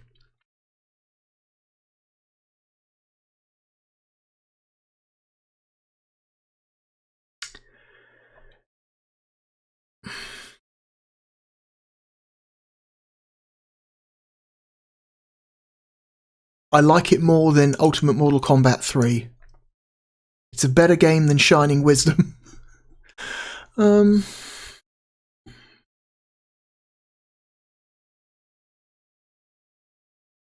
like it more than Shell Shock.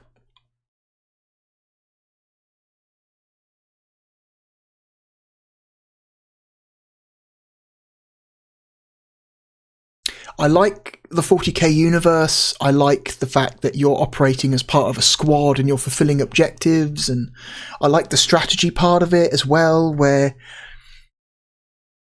there are missions where you can issue orders to your squad mates to fulfill certain tasks in very specific ways.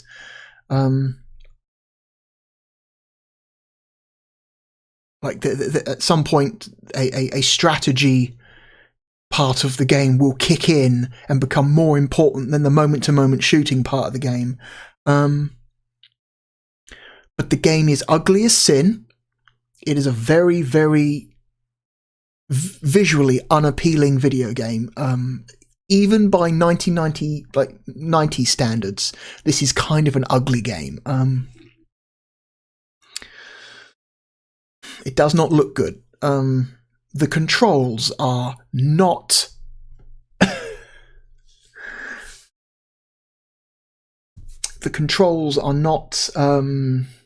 what you think they should be.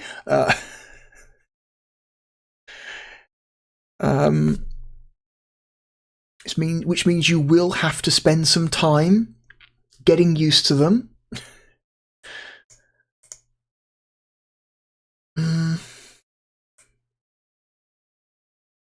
A lot of really cool ideas set in a really cool universe, but the execution is kind of rough.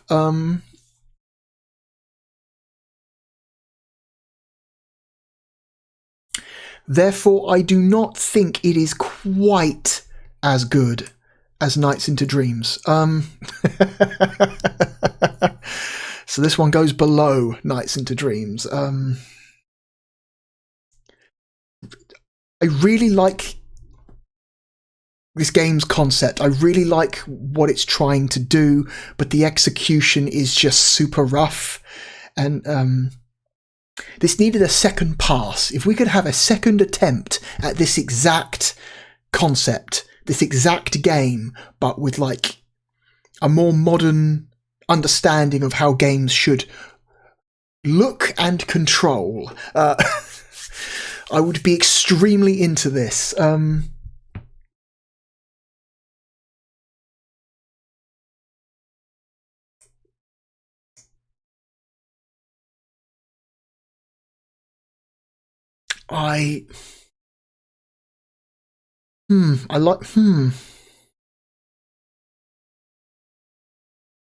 It's better than Valora Valley Golf.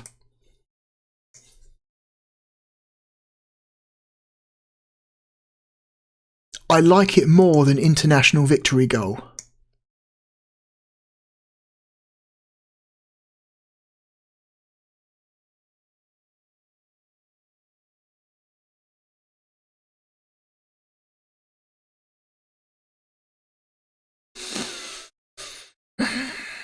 Okay, this is tough.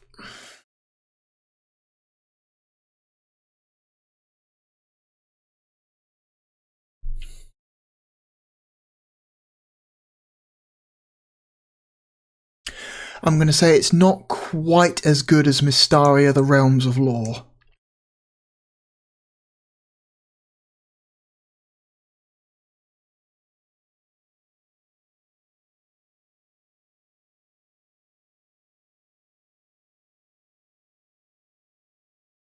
Wipeout is cool, but Wipeout 1 is like the least interesting of all the Wipeout games. So I kind of don't care about it that much. So I think Space Hulk is a better game than Wipeout 1, especially the Saturn port of Wipeout 1, which is an imperfect version of the game. Which means, is it better or worse than Hebereke's Papa Ito? How much do I like off-brand Dr. Mario versus Space Hulk? Hebereke's Papa Ito it's got a great presentation. I like the animations. I like its style, but it's Dr. Mario, and Dr. Mario, admittedly, is a pretty mid puzzle game. even a really stylish clone of it, at the end of the day, it's still just Dr. Mario, and it's like, so it's like,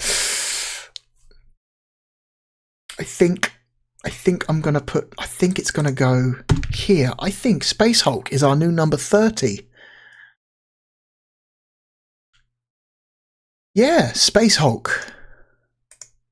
Vengeance of the Blood Angels is our new number 30, a much higher position than I anticipated putting this game. I thought it was going to be like down here in the 50s to 60s, you know.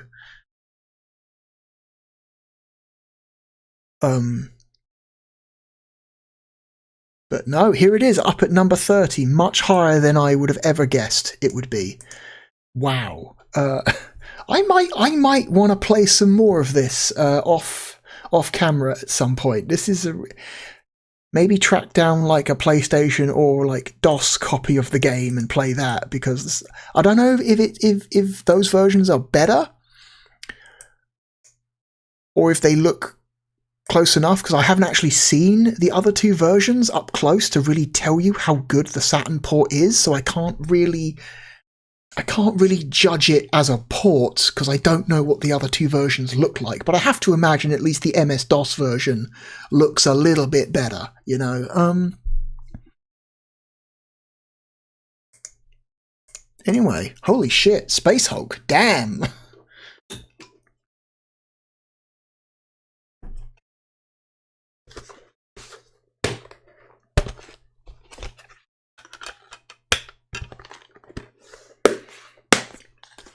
Okay.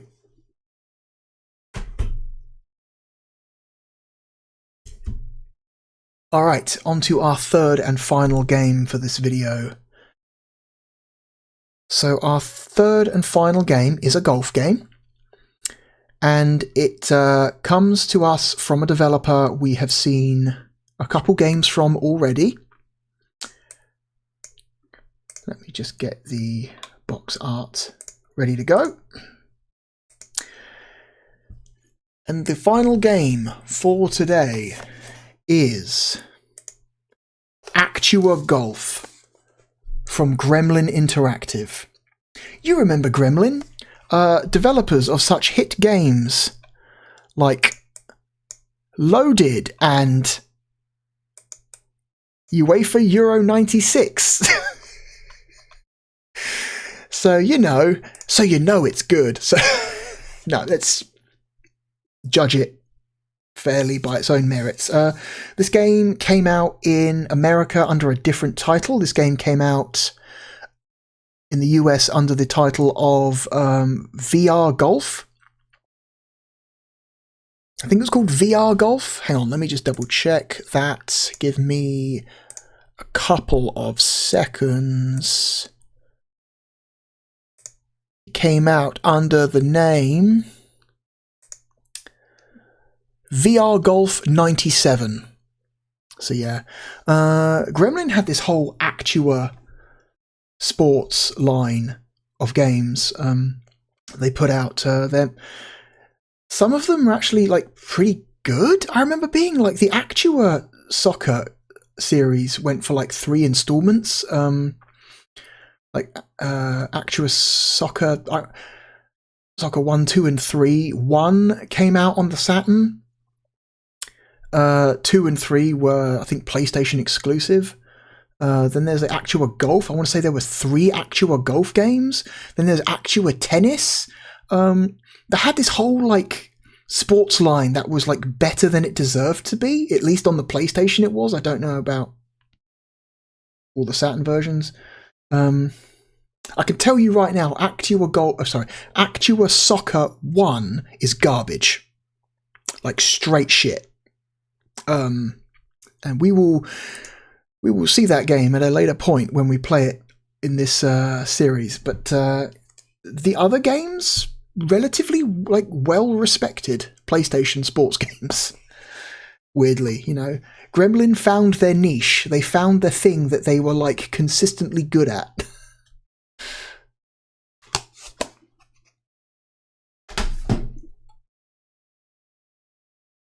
I mean, Gremlin was not a bad developer as a whole. It was just their Saturn efforts were just kind of mostly awful. They were not a great Sega Saturn developer, I should say, but they were not a bad developer in general. So let's bring up the capture and play this.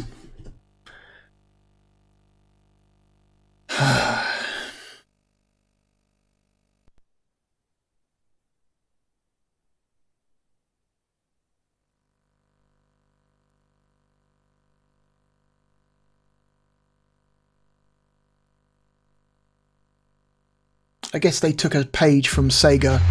Sega had their Virtua games. Virtua Racing, Virtua Striker, Virtua Fighter, Virtua Tennis. Gremlin looked at that and said, we can do that too. So they came up with Actua. An even more stupid series name. Like, Virtua is pretty stupid, but then you hear Actua and you're like, what? What does that even mean?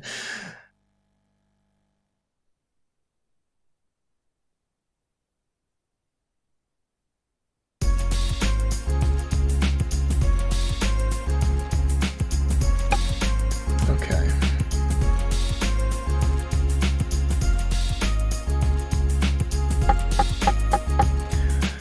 Oh god, this UI.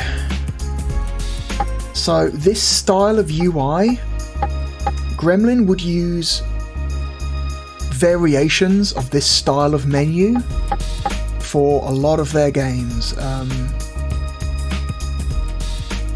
It wasn't in Loaded or Euro 96, but I believe Actua Soccer uses this exact menu style, and so does Hardcore 4x4, if I remember correctly.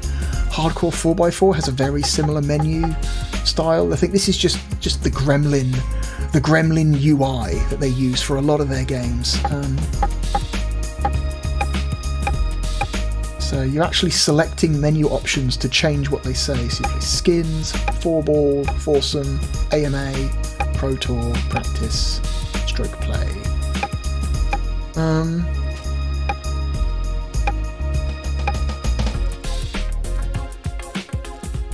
Do an amateur tour, whatever. One player. Player setup. Okay, that is an actual option. Oh boy.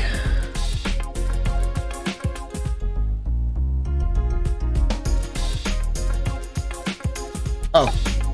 Okay, you have to select, okay, left and right.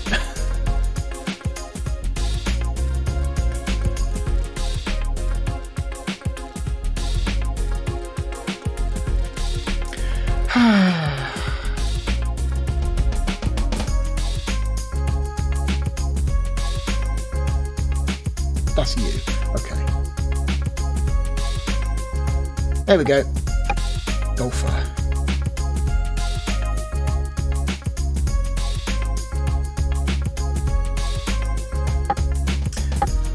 Oh yeah. Oh, okay. This is kind of cool.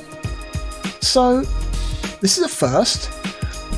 If you remember the other golf games we've looked at, all three of them,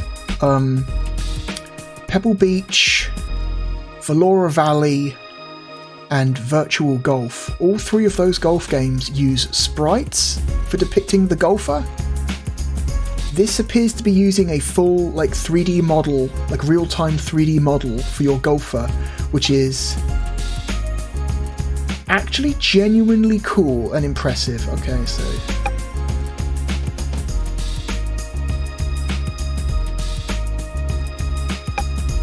Okay, so that just appears this just changes the race. White guy, black guy. Okay, so it's a white guy or a black guy. Gotcha. That's the two options. And then we can change the colour of his shirt. Yellow. Black. Red. Light blue. Let's go with light blue. Fuck it. Dress him like a grandpa.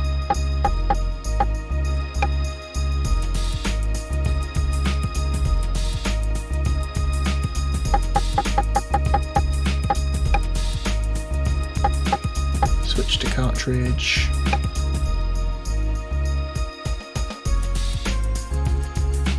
Oh my god, do I have to really type it out again? What? It's just type blue, it's fine.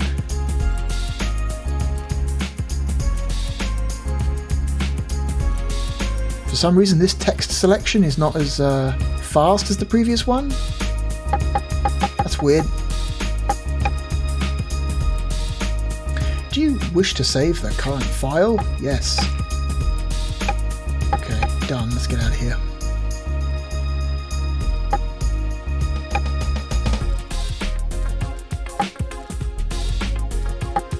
Sound rankings, game options.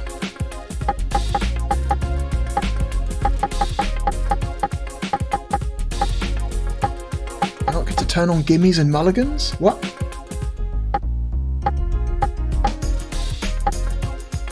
Grid on zone, green. Turn on the grid for the green.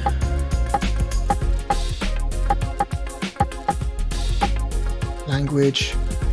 UK Com 1, UK Com 2, US Com, Mixcom, Mixcom 2, Mixcom 3. What? Mixcom 4. This commentary? How many different... like, what? What is it? Are these common? This must be the commentary. Must be commentary. Let's stick with UK Com 1 for now. Huh, interesting. If you want different commentators. Interesting idea. Can we save our... Oh my god, really? Oh no, this is just saving the game. Oh, no, wait. System. Cartridge, empty. Not available. Empty. Huh.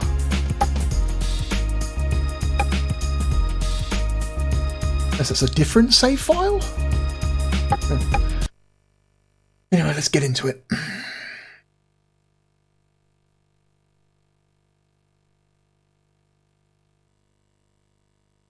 Select course, River Valley Country Club or the Royal Glen Golf Club. River Valley, Royal Glen. Let's go with Royal Glen. Why not? The Actua Cup. 22 players. Par 70. Here's some fake golfers and me. This is what time of day these golfers are playing, as if it was like a real golf tournament. These two golfers play at 8 o'clock. These two play at 8:15. These two play at 8:30. Huh. Leaderboards.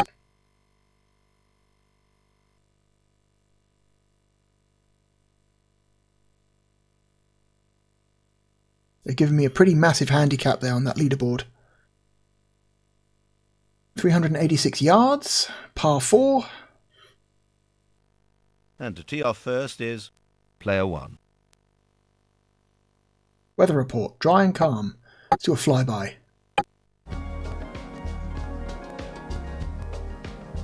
The first hole here on this fine old Scottish links has a very generous fairway width, and at 386 yards, a nice par 4. A driver off the tee starting down the left centre of the fairway should find its way into a good position from where you can attack the pin. A short iron should be suitable for that purpose, but anything short will roll away to the right, leaving a very awkward chip. The green has quite a slope, so care will be needed when putting.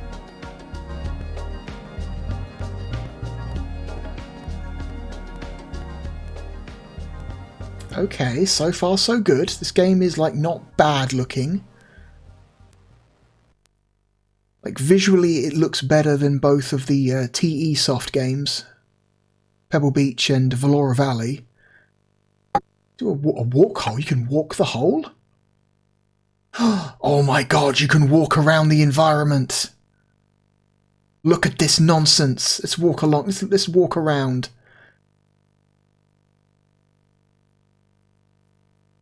What? Why would this be useful to anyone? Frame rate's not terrible, at least so far. I take it back. The frame rate just became terrible. Depends where you're looking. If you've got all the stuff on screen, the frame rate is terrible. If you look off to the side of the course where there is not as much to look at, the frame rate gets better. But whatever, it's a golf game. Frame rate is not like super important. At least not in this era.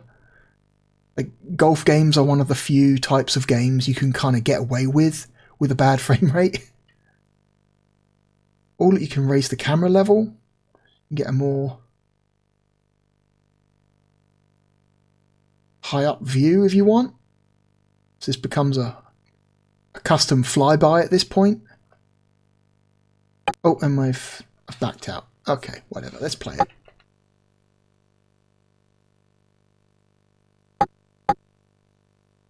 A button does nothing. C button, okay, it's the C button.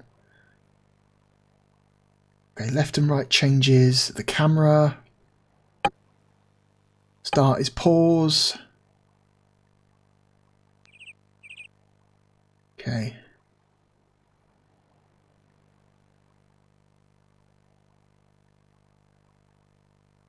Okay. X and A change the camera level again.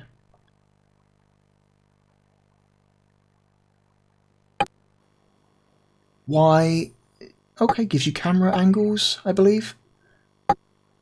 Behind golfer, golfer's eye,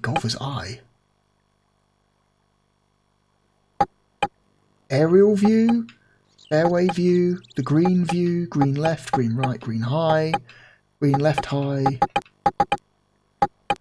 behind the pin, okay, behind the golfer, ball camera, player position, static reverse, into cam reverse, into cam track, into cam pan, pan, aerial pan, golfer's eye, behind golfer. Let's go with the IntelliCam, that's the default for now. Oh, and the Z button.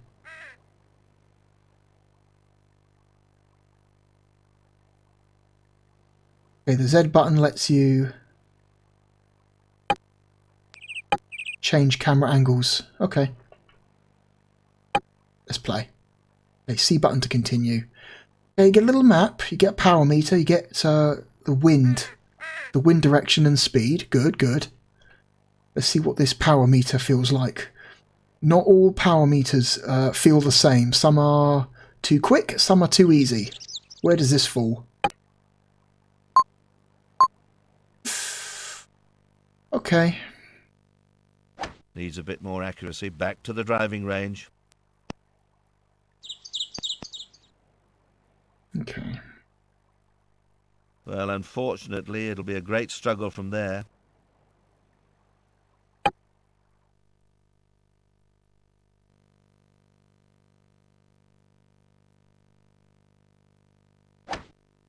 Oh, is this a replay? Did I accidentally select replay?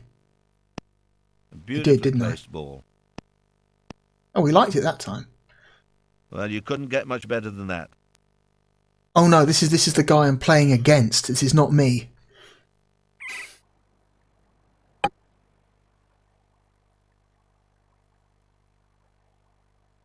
Oh, you can adjust your aim and your distance, I guess. Oh, that's cool. So yeah, it adjusts both the arc of your shot and the spot on the power meter you've got to aim for. That's kind of neat. That's kind of neat. Gives you some very precise control. Just to the left of the hole, because the wind is blowing slightly to the right. Okay. Dead on. Can't get much better than that.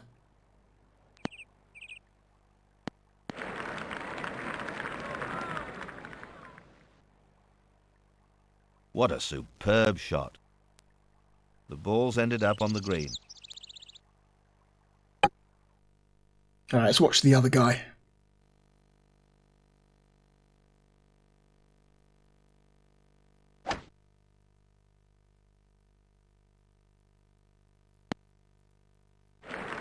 Ha! Suck it. My shot was better. Well, wasn't Loser. that a nicely placed shot? Mine was Ball better, safely though. on the green. I got closer to the hole. Fuck that guy. Because he's further away, he gets to go first.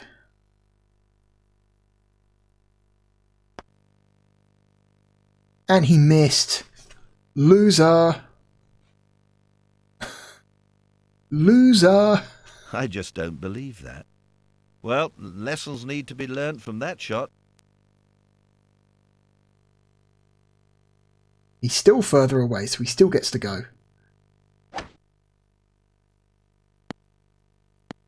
That was a very confident shot. Great technique. Balls come to rest on the green. 9 inches away. Okay. Good recovery, I guess. Okay, so we got our grid.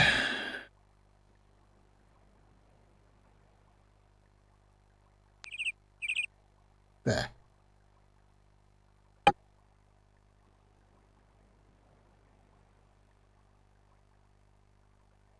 Jesus Christ.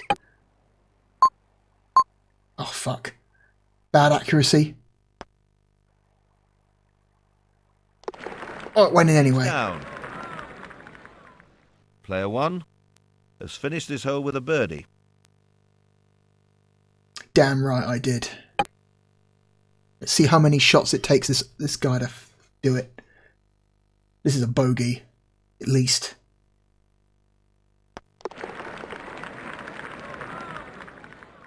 And it's in at last. Arthur Bridge has finished this hole with a bogey. Yeah. Suck it. The leaderboard looks like this. Okay. Seems like a pretty forgiving AI, at least on the amateur. In the amateur single player mode.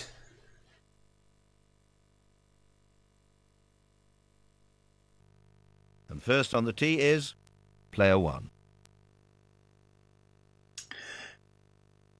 Let's back out because I want to hear what the other commentary sounds like.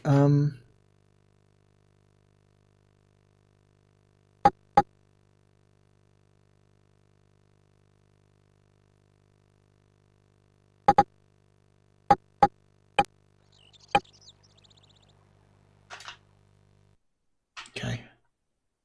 Let's back out to the main menu.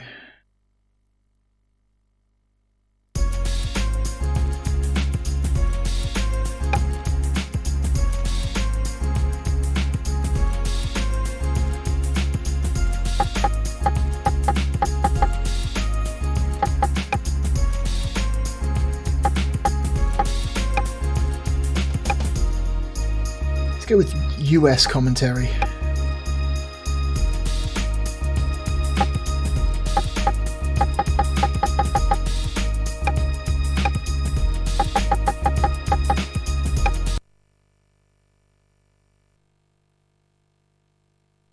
And we can pick any presumably any hole we want.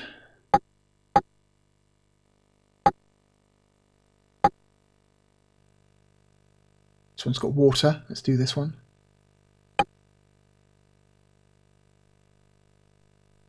Load times are a little bit long and numerous.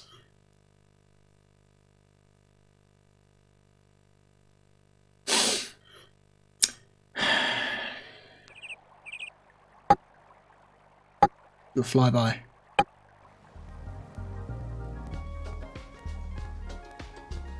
Hole 4 at River Valley is a very difficult and challenging 194-yard par 3.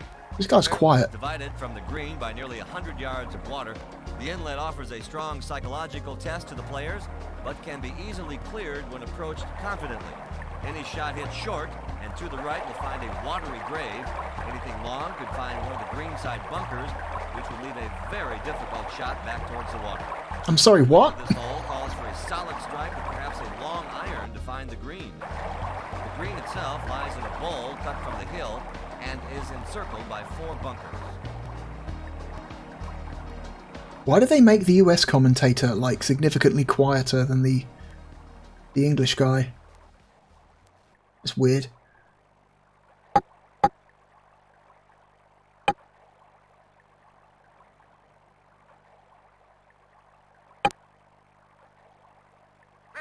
Oh, jeez.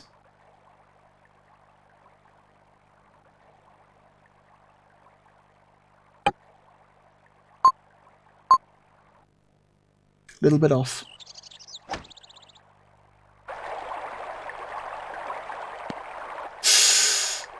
Oh, that's a rough shot. They must be wondering what went wrong.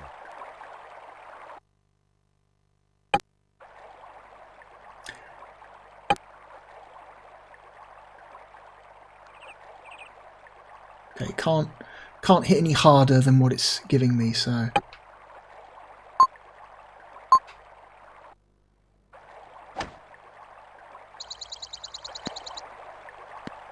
That was a great effort. And it's landed on the green.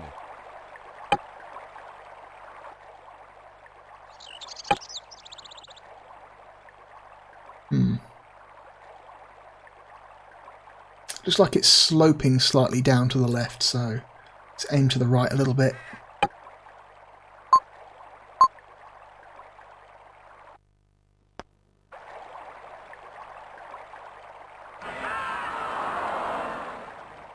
Balls. Oh, that was just too hard. Golf balls, to be exact.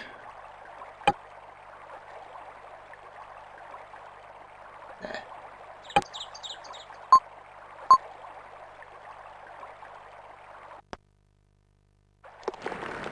Must be a capture delay thing because And it found the I swear I'm hitting the button as that thing crosses the line, but it's acting as if I'm pressing it a little bit late, so I'm going to try and adapt for that by trying to hit it a little bit early instead, and hoping it gets that that counters the capture delay.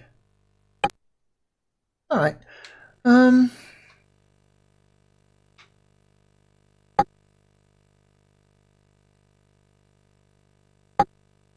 Can I back out, please? No? A, B, X, Y, Z do nothing. Start does not. Okay, start. Start is back. That's a strange choice. Why would start be back?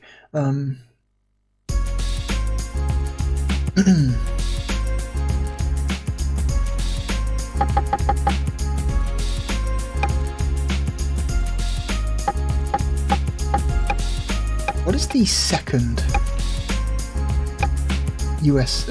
UK commentator sound like? The first one was like a kindly old man, like a grandfather, you know, that kind of sound. The US guy sounded like he was significantly younger, like in his 30s maybe his early 40s.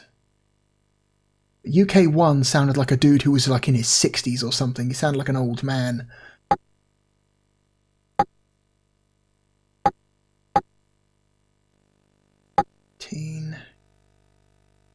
Or 17. It's a really interesting looking hole here. It's a really long one.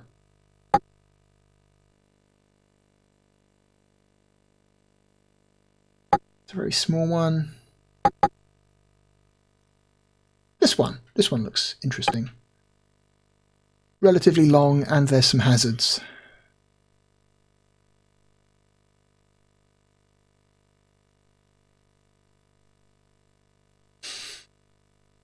Load times are very long. This is Alright, what's UK2 sound like? This par 4 dogleg 11th at River Valley curves 454 yards and offers a great challenge. The flat fairway is separated from the green by a stream with a large bunker sitting to the right at the very end of its length.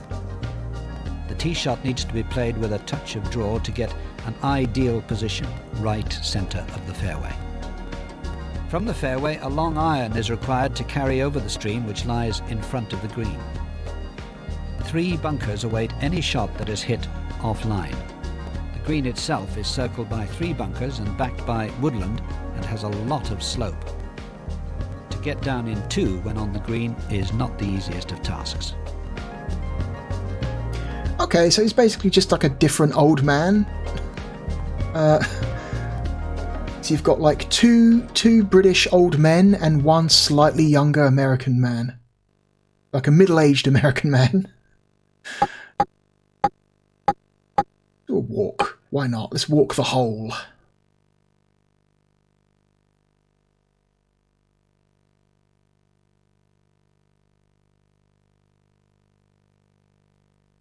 Nice presentation. Like, this game is, I don't know, it's like, it's visually, I think it's visually better looking than any of the other golf games we've looked at. I think this is like, from like a technical level, like the best looking golf game we've looked at. I think aesthetically, Valora Valley is like more pleasing to look at because that game is so weird. That game's just got a weirdness to it that I really like. This is a more serious golf game, so it doesn't have that weirdness that Valora Valley does. But yeah, from a pure like polygons and textures standpoint, like this is the best looking golf game so far. I believe this is the second to last golf game on the Saturn as well. I believe after this there is only one more golf game for us to play, and that would be EA's PGA Tour offering for the system. Yeah, but yeah, like the frame rate is like a lot better than both Valora Valley and Pebble Beach. But I want to say maybe Virtual Golf is still better performance-wise, even though maybe it doesn't look quite as good. But for a mid-90s golf game, performance is not super important. That's, you know, that's because I don't know if you remember Pebble Beach and Valora Valley. Both of those games run like shit, but I still kind of like them, even though they run so poorly. So performance is not super important for this era of golf game.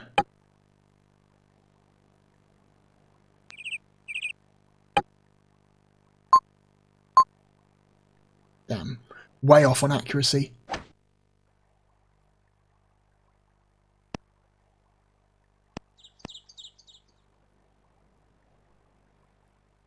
What an awful drive. Well, of all the places for the ball to land. It's on the fairway. The fuck do you mean, old man? Of all the places for the ball to land. Fuck you, it's on the fairway. Overreaction.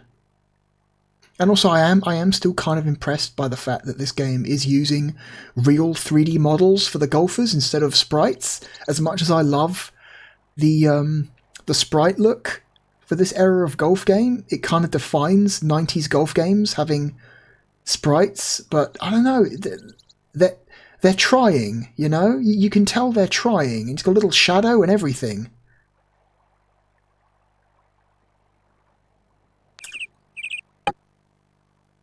Oh man, we're going straight into the water. We don't want to do that. We can't cross the water. We're going to have to go short. Okay.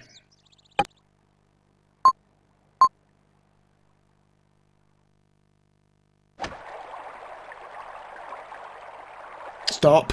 Oh god. No. Well, I think that shot was down to simply a lack of concentration. The biggest problem on the golf course. It's in the water. I thought this was golf, not water polo. Drop the ball.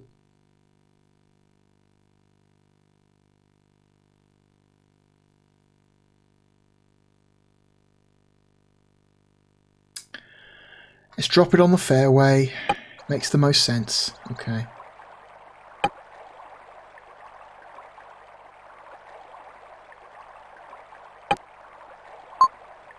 And oh shit. You have to really like... What the fuck? I didn't hit it that hard. Fuck you. It's gone out of bounds. You have to be like...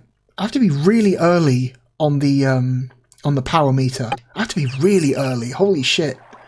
Let's try again. Let's try hitting it. There. Okay. Bit better.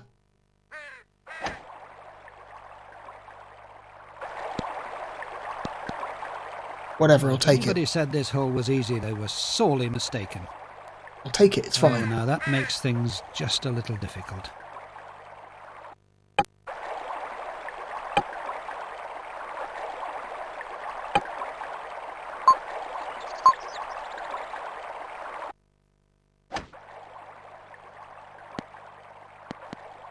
That shot was struck so sweetly. And it's right on the green. Oh man, we are a long way away.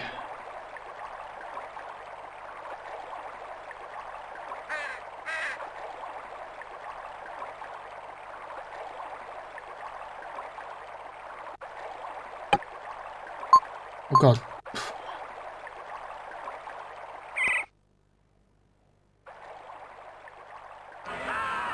Ah. Oh, it's just overshot the hole. It did look a little bit hard from the moment he hit it.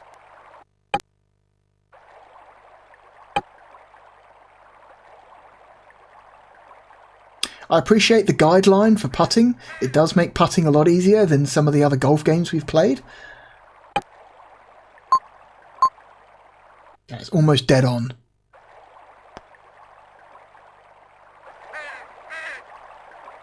Gonna be just short. Good attempt that, just didn't go down. I hate putting. It's the worst part of any golf game.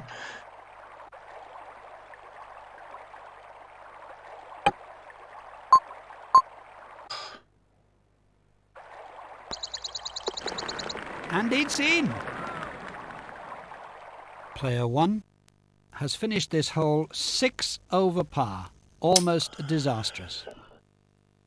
I don't know, 6 over par. I would call that disastrous, not almost disastrous.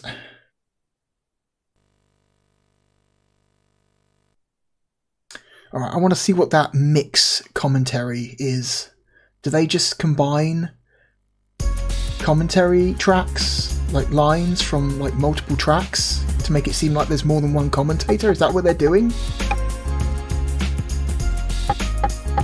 So as there's 3 different commentators, then that will be, I guess, UK1 and UK2, UK1 and US,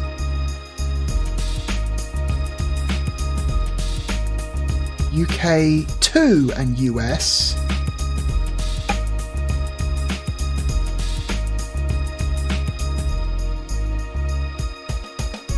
UK1 and UK2 combination, UK1 and US, UK2 and US.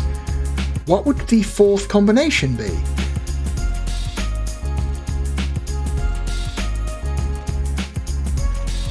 I have no idea. Let's see what Mixcom 4 is. I don't know. This will be the last one we do before we rank this. I think I've gotten a pretty good sense of this game. I think I've got a pretty good sense.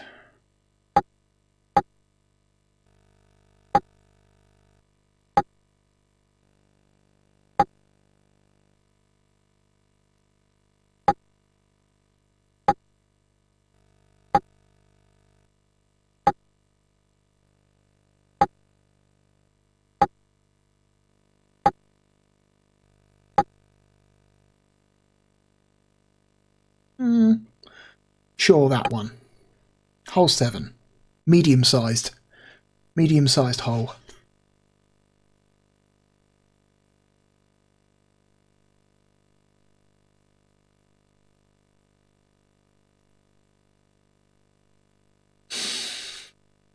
Get up and make a cup of tea. Okay, now we've done it.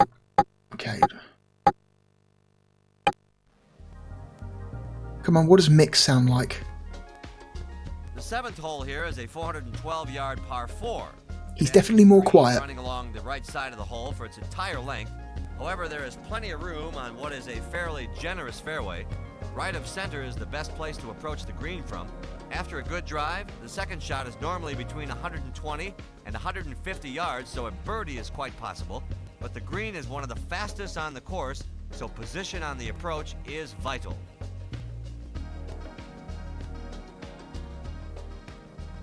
Okay, so the US guy does the flyby. So then does he also do the play-by-play, or is that given to a different person?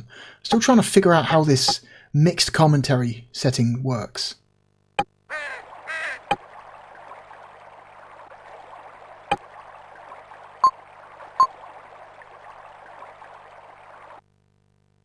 That was a crucial drive, so important.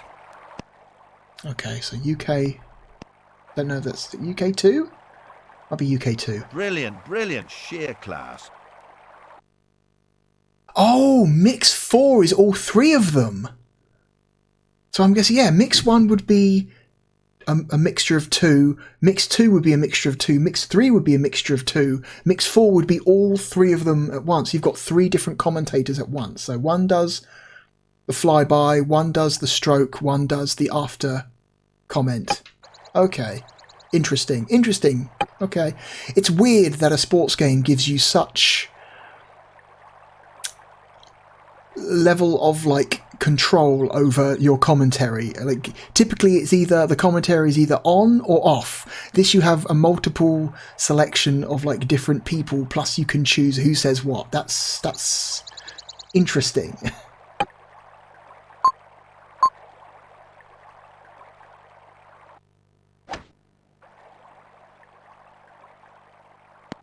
Oof.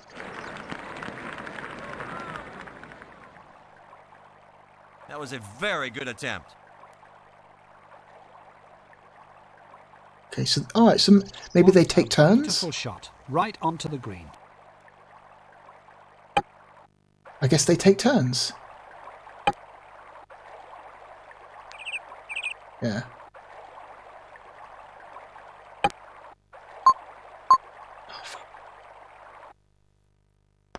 Having trouble with the power meter though. Yeah, slightly to the right. Oh, that was oh so close. No, I'm not going to take the gimme. I'm going to get this damn ball in the hole, damn it. Perfect. Give it to me. And it's in at last. Player 1 has finished this hole level par. Okay, you know, I think we're done. I think that is all we need to see.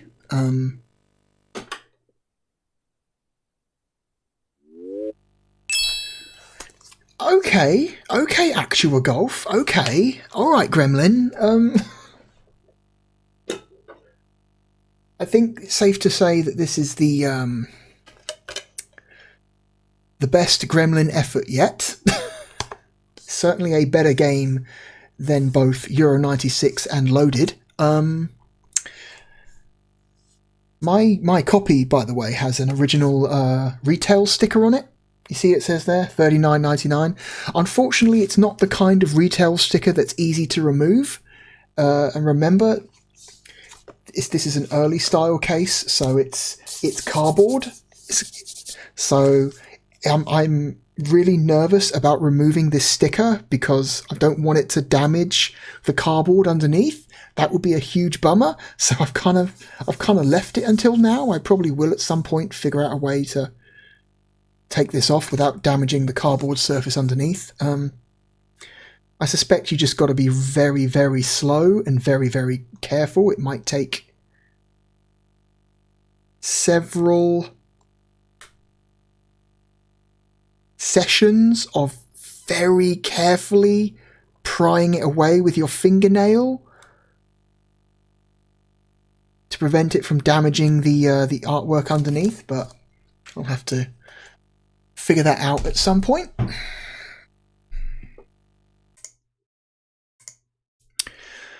So So, where are we putting Actua Golf? Well, I think this is definitely one of the better golf games we've played. At least, like certainly from like a technical perspective. I think stylistically it's a bit dry. Both Pebble Beach and Valora Valley have just got so much more character to them.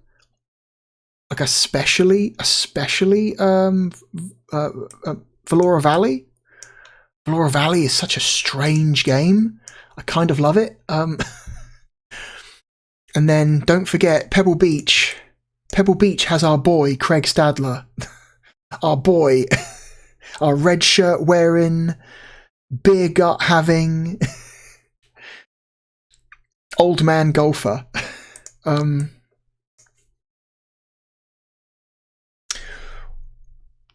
Also, Pebble Beach and Valora Valley have the little FMV caddy that appears in the bottom corner of the screen to let you know if you're doing well or bad. I do like that about those games quite a bit. Oh, those are really... The games don't look nearly as good and they don't run as nearly as good, but my god, they've got style.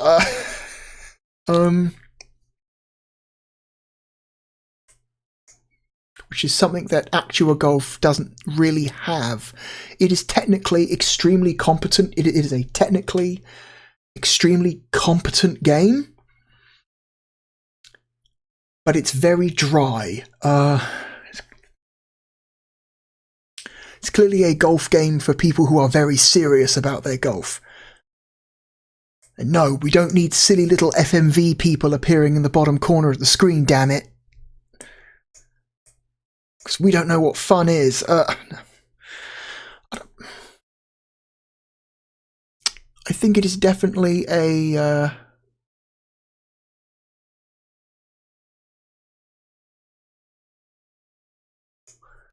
Where's Virtual Golf?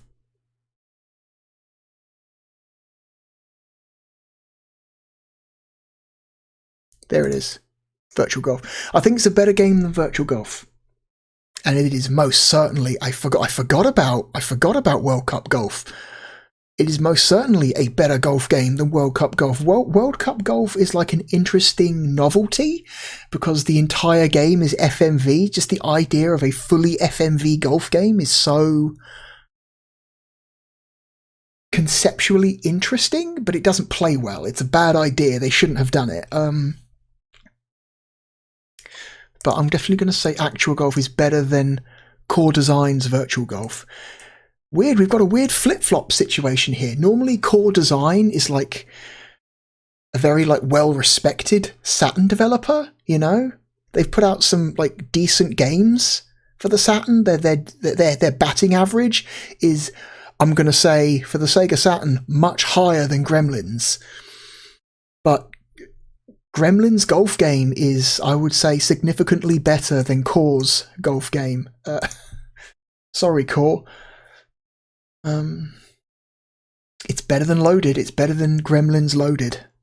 I would rather play Actua Golf for the Sega Saturn than Loaded for the Sega Saturn. If this was the PlayStation, it would be a different story, because the PlayStation version of Loaded is a much better game. Looks better, runs better. But Saturn version's kind of not great. I think it's a better game than that shitty port of Mortal Kombat 2. I would rather play Actua Golf than Clockwork Knight 2.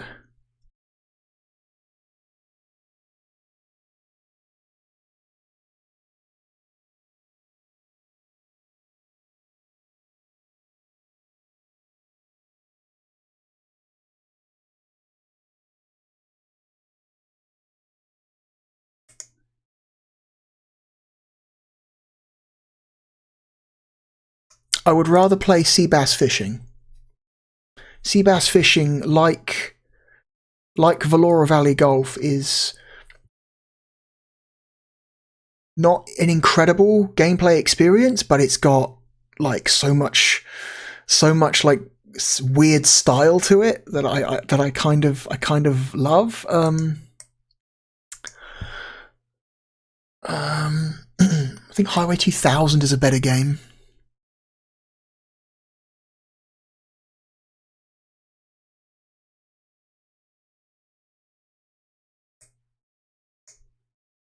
It's here somewhere. Somewhere in the high 50s or low 60s.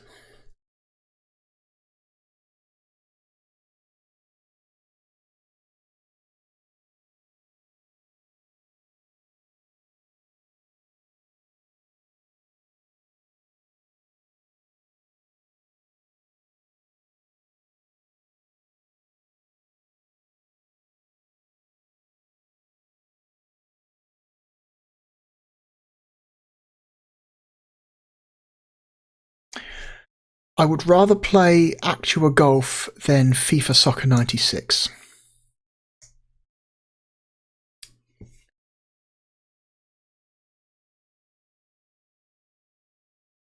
Similar position. It's a sports game that is, on a technical level, very competent, but stylistically very bland.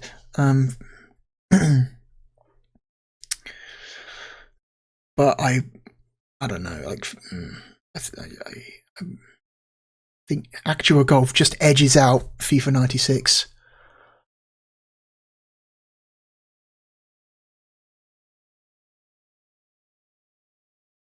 I think Gen War is a better game. I would rather play Gen War with its goofy FMV. I think I would rather play Baku Baku Animal.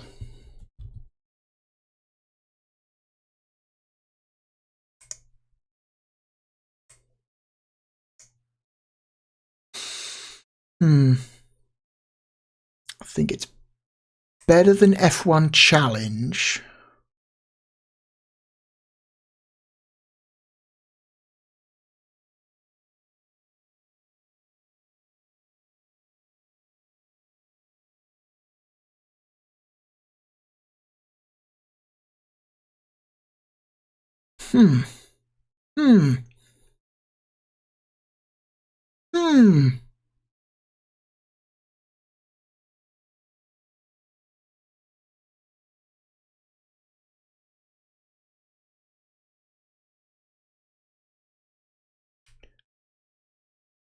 I'm gonna put it's not as good as Destruction Derby, even though the Saturn version of Destruction Derby is kind of a shitty port.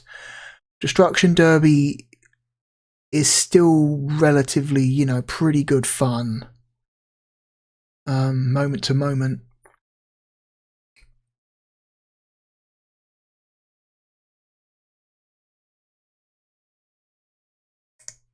I think it's going here. I think it's going between NHL All-Star and F1. Not a bad game. Not a bad game, just extremely dry. It's got no style. It's very technically competent and correct, but it has no style. It's incredibly dry video game. But you know what?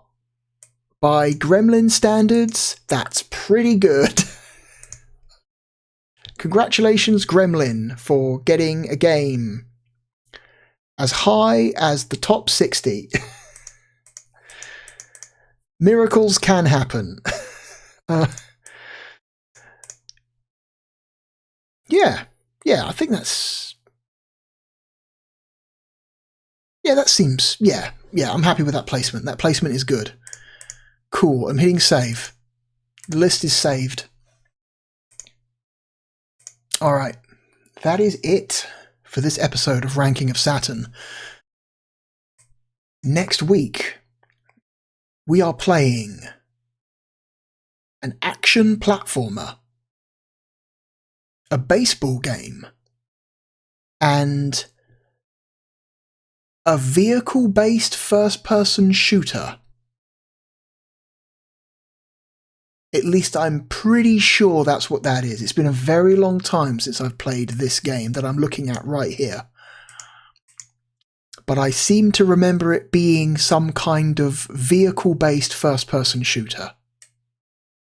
So, we will have to confirm or deny that suspicion next week. Anyway, as always, thank you for joining me. My name is the Real Blue Dragon, and I hope to see you again next time. Goodbye.